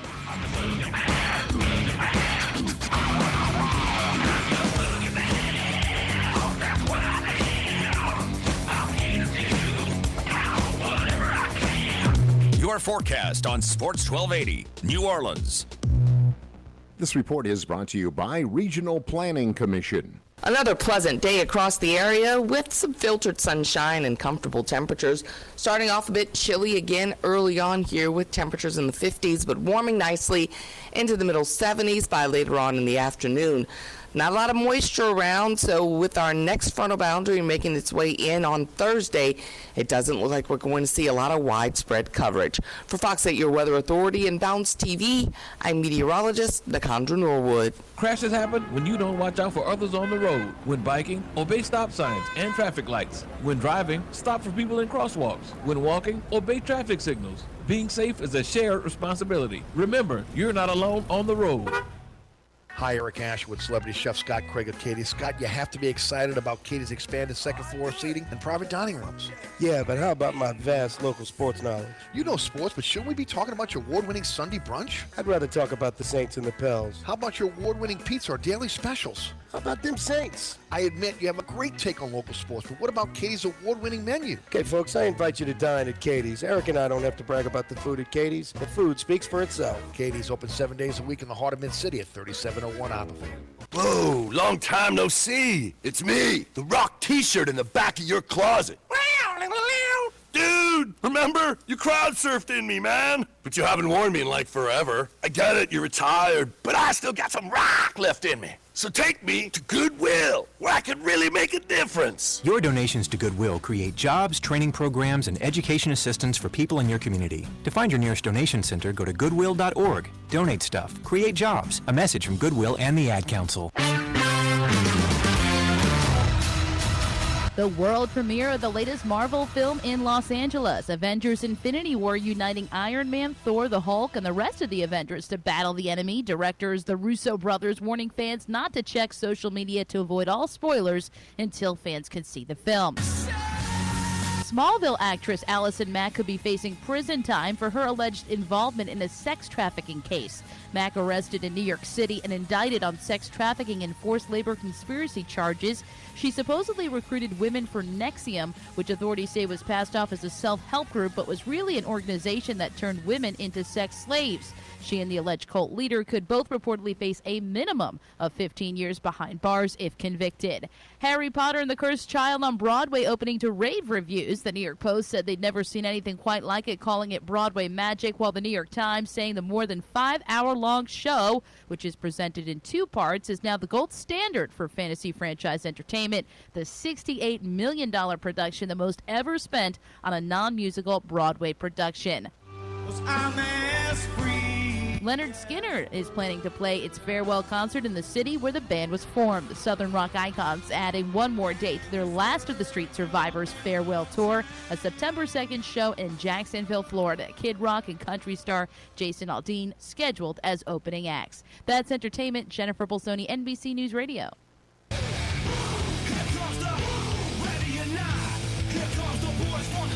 Our insiders are talking your teams. Sports 1280, New Orleans. Scanning through Mike Mayock's top 100, and these are basically straight up prospect rankings, has nothing to do with mock drafts and such. And when we're talking the subject of tight end, I'll just give you who's in his top 100 at tight end.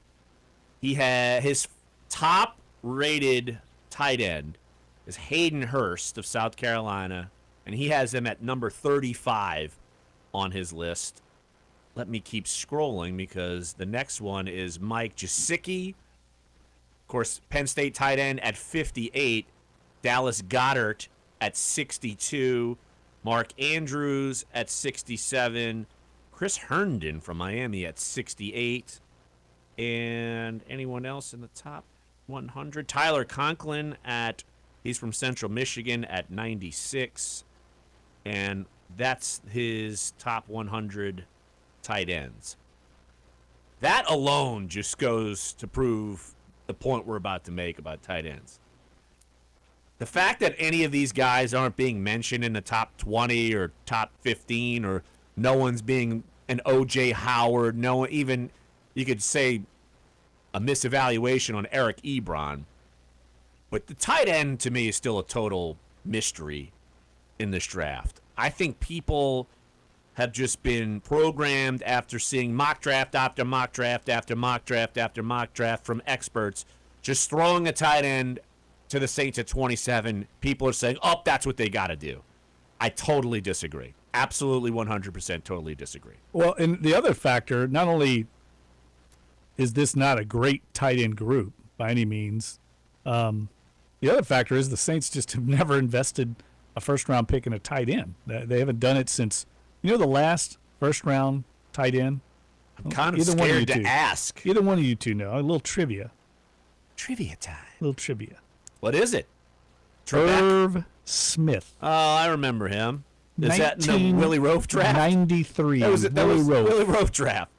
Willie Roaf and Irv Smith. And this is a different era, too. That's the last first-round draft pick at tight end for the Saints. So, look, I know you can't always look at things like that, but I agree with you, Larry. These tight ends, nobody stands out to me.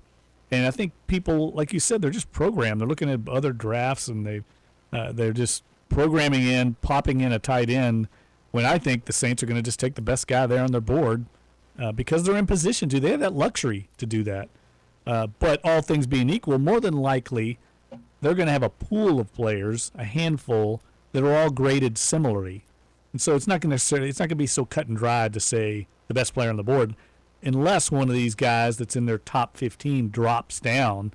Then it's cut and dried. Like a Ryan Ramczyk. Like Ramczyk. But I don't think that's going to happen this year because this draft isn't as deep as last year's. So I don't think the possibility of somebody really high, in their mind, maybe it could be, but I just don't think so. Now, the difference is the Saints probably don't have these quarterbacks graded as high as some of the other teams because they don't need them. All you have to hear is Sean Payton even discuss the quarterbacks. He's done so numerous times already through numerous outlets, and he is not back down unless he's just throwing smoke screen I don't out think there. he is. I don't think he is Somebody either. texted me yesterday, a friend of mine that's a big Saints fan, and he, how people are. I think people overthink the smoke screen thing. I think they put way too much stock in that, and here's why. Sean Payton knows he's not going to draft into these guys more than likely, so he can be candid. He's not going to get Sam Darnold, so of course he's going to be able to be candid about him right now. Now, if they were up in the top 5, I don't think he'd be saying anything truthworthy. He'd be in love with them. Right. He would have all kinds of smoke screen, but on this situation with a top 5 or 10 pick, he knows they're down at 27. He's going to be honest, and I think he's being truthful on that. And I agree with him. I don't see an Andrew Luck in this class.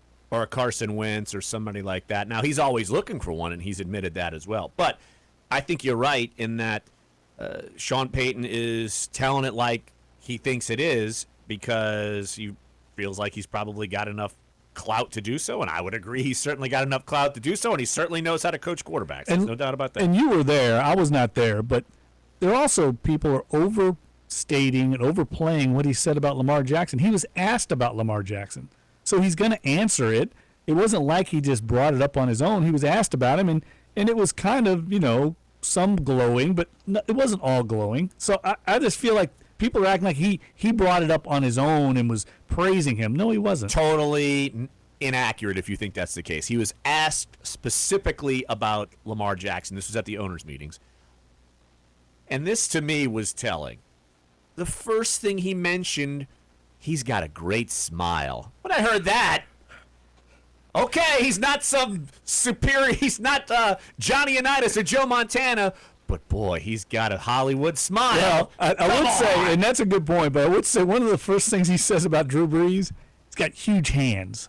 That's one of the first things he always said. Well, if Lamar Jackson's got like little itty-bitty small hands, he wouldn't make I know, but I guess what I'm saying is sometimes Peyton is just weird in what comes to his mind first because, and look, a lot of But hands, you got to hold the football, smile. Hey. I know, but I agree with you, but of all the things that come to mind about Drew Brees, that'd be way down the list for me.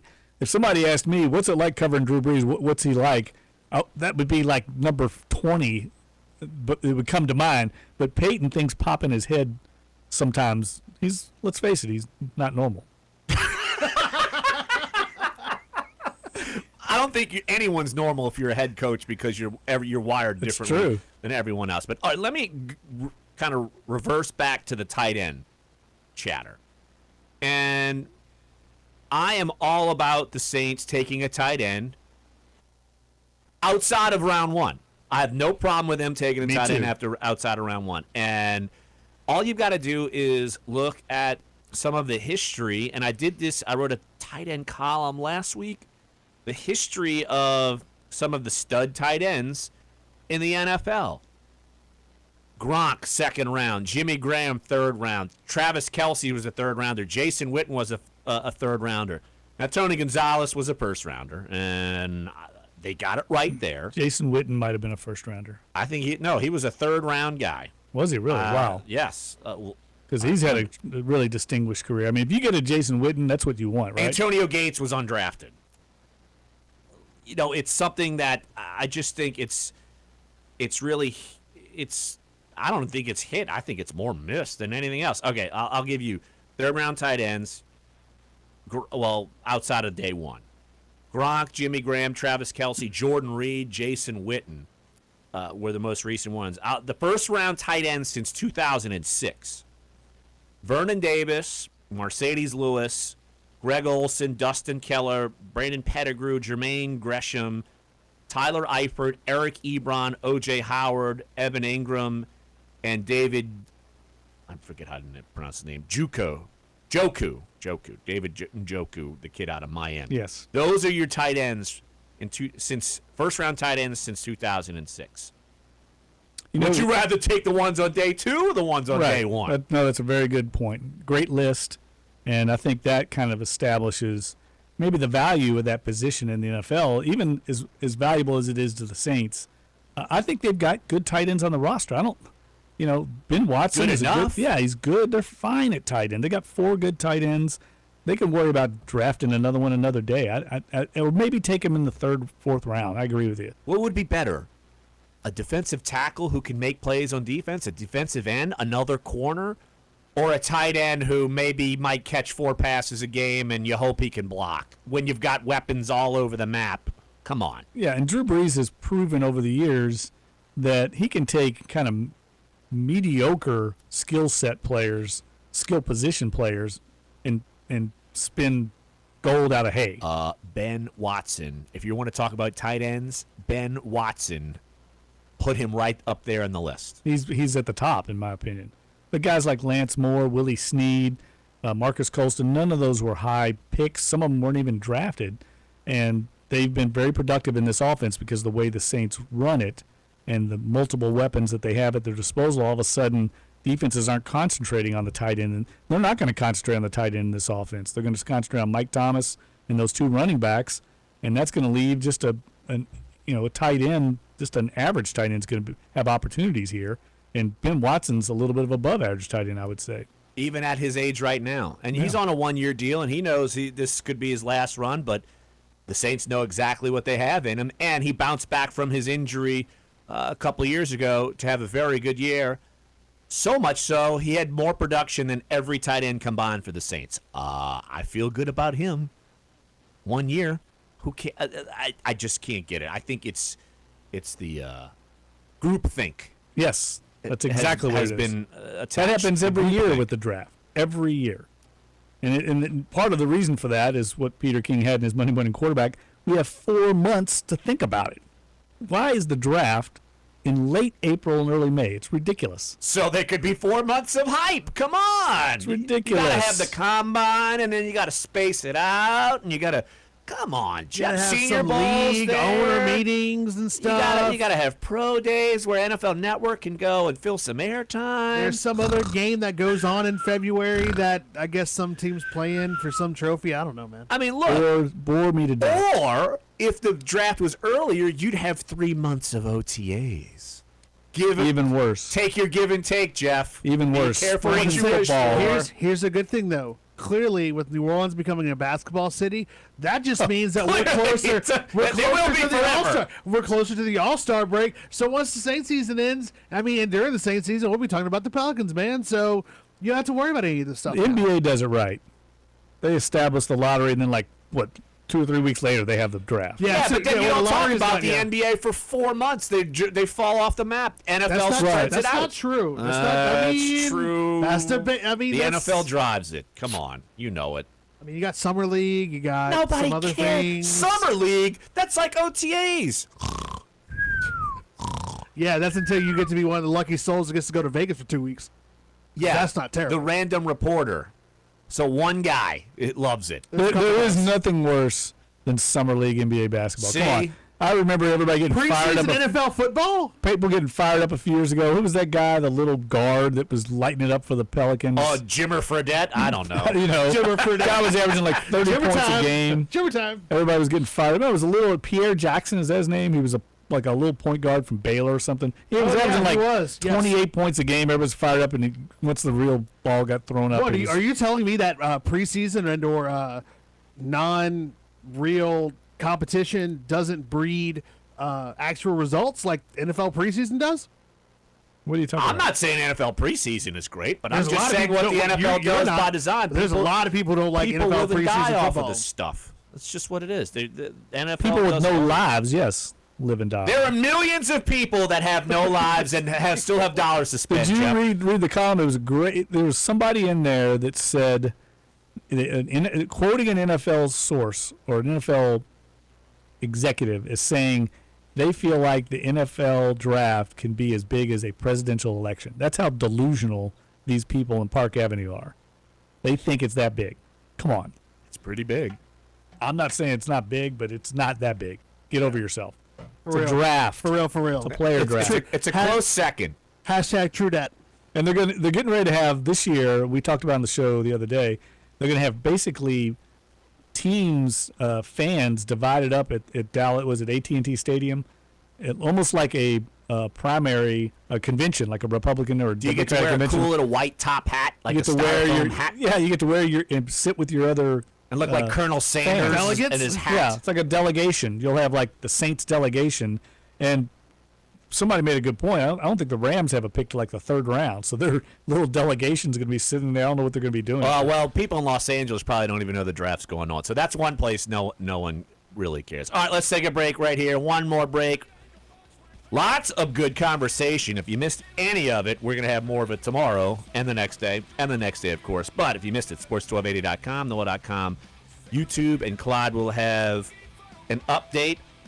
I don't know which one it's going to be. It's been such a good literally it's been such a good day for really good topics. I mean, it's hard to choose right now between the Boogie Cousins thing, but I think the tight ends, because we really haven't. I've been doing so much Pelican stuff. I think tight ends need to. Yeah, I would agree. So, and this day in Louisiana sports history, that's coming up. I'm sure it's going to be tremendous. Sponsored by absolutely no one ever. Awesome. Sports 1280, NOLA.com, the iHeartRadio app.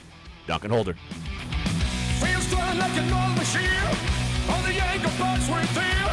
Move in, give in. The high will rise for real. Get through, feel no time, another fight. Seal the deal, and let's boogie for a while. Josh and his show Listener Bingo Board. Some of the squares include Trump joins the show. Trump does join the show a lot. My dad, the term insufferable. Oh, a sentence that starts with when I was in Philly. Boy. This guy really pays attention to the show. Josh Innes, mornings 6 to 10 on Sports 1280.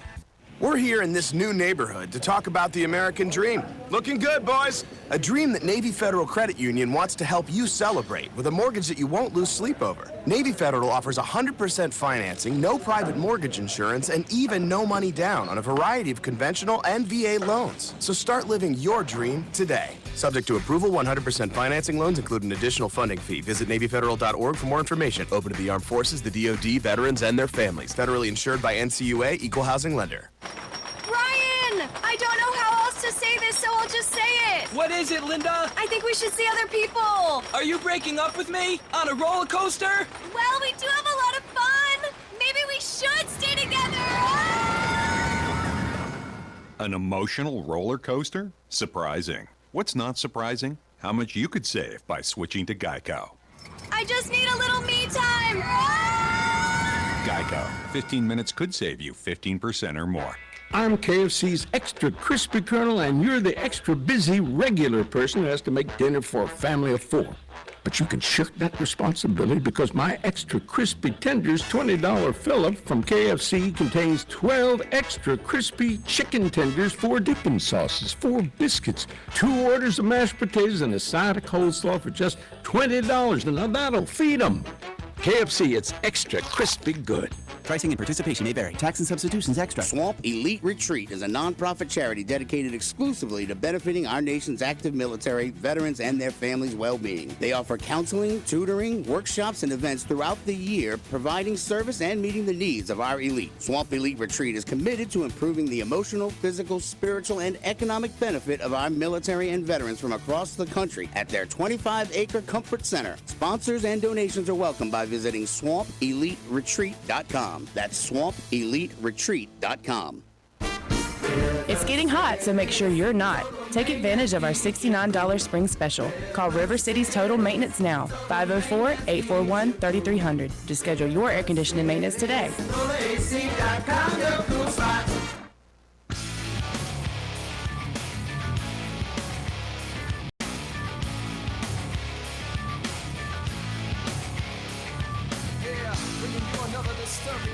Are we back on the air?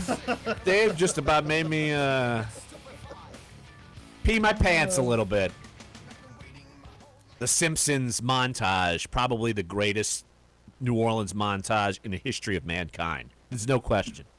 I want to know the story behind the montage. I want to know who the producer was that married up all those places. I mean, that was very... Well, Harry Shearer is a big New Orleanian type fella. What do you guess? There was 40 or 50 restaurants on that list? Easily. Well, and they didn't even show, and if you don't know what we're referencing, the Simpsons episode was all about New Orleans, and Homer decided to dive into every piece of delicious food known to man, and they put it all in about a 1 minute and 30-second splice in the show, and it was, I'm telling you, one of the best montages involving this city I've ever seen and may ever see ever again. Yeah, it was hysterical. And well done. The one thing, of course, I'm always going to come up with some little... Oh, here we go. Some sort of inaccuracy. Some of the food items that he listed didn't marry up to the actual restaurant. No. That wasn't the point, Jeff. Just saying. Forest for the trees, man. But they were at least... I'm not criticizing it. At least they weren't just saying... making an observation. Crayfish po' boy, crayfish etouffee, pirogue, whatever. Pirogues. No, look, Pirogues. don't blow it out of Verdun. proportion. Just make it a point. Verdun. Saint-Amant or Saint-Amant. Son-in-law. It's Exactly. great. If you haven't seen it, the whole episode's about New Orleans. Yes. So I would highly recommend it. All And right. wait, And infinitely better than Southern Charm. what New about Orleans. Southern Charm? All right, you've got 30 seconds. I told Claude he'd have 90. 90? You're kind of 30? Well, we've only got like 3 minutes left Yeah, in the sure, show. I've So got- you we get, gotta do you've Louisiana. got 45 seconds to, because I forgot the show even existed as much as seriously, I forgot it existed. But go ahead. All right. See if I can do this. Let me see if I can do this in one take. All right, Okay, I'm so- going to count on my fingers, and I'm going to buzzer you when it's up. Okay, that's fair. 45 seconds. All right. Ready? Go. All right, so on episode 2 of Southern Charm New Orleans, not only did we get to see half-naked or naked women at a paint party that shouldn't happen. John Moody clearly is one of the worst friends you could ever have, specifically because he knew he had married men over, including Jeff Charleston and Tamika Lee's husband and all these people, and they got cold busted, and it was major manufactured drama. It wasn't worth it. It was a terrible episode. Not 20 fun. seconds. And then Reagan Charleston, she wants to live in the French Quarter by herself, not with Jeff Charleston. What's up with that? Shady stuff. My boy Reese, he's probably the most down-to-earth guy on the show, if any part of it, but still pretty good. I'll see what episode 3 has in store, but I'm not really impressed 4, so far. 3, oh man, John 2, Moody. 1. Wow. Thank baby Jesus, that's over. Claude, he spoke for 45 seconds, all on that, without a breath. Not bad, right? Sounds like I don't have to watch it now. Yeah, you shouldn't have to. Forget it existed. I did. Although I did tell it to Jeff yesterday, and this is the very quick part about it. But John Moody made some kind of offhand comment about. I don't know who. He's a dude who. No, we moved on. Right? Moved on. This date in history, really quick. You playing the foosball behind my back? What the hell? I like That's it. his new open.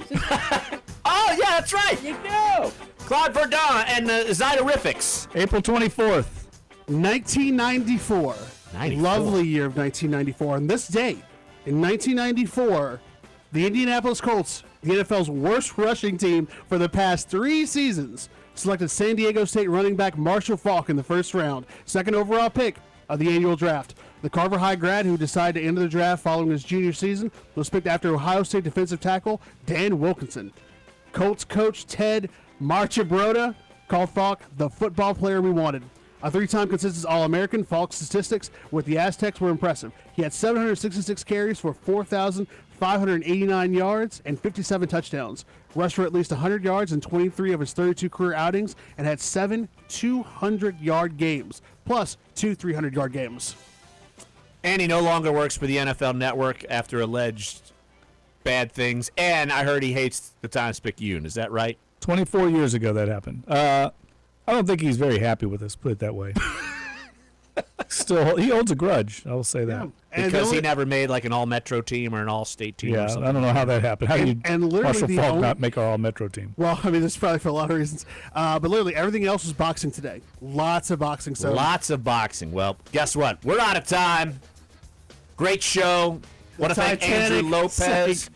Also, tomorrow, don't forget, Juan Kincaid. We'll talk with Luke Easterling from USA Today, draft guru. And we'll be out at the Zurich Classic of New Orleans, TPC, Louisiana, our first day 1 of 3 straight days of shows. So we'll see you there. Eric Asher coming up next. Sports 1280, NOLA.com, the iHeartRadio app. Dunc and Holder.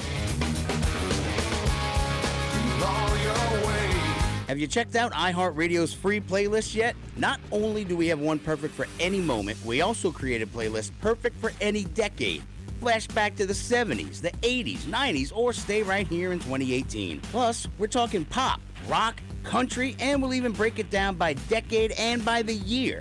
There are thousands of hand-curated iHeartRadio playlists. Find the one perfect for you. So try it now. All your favorite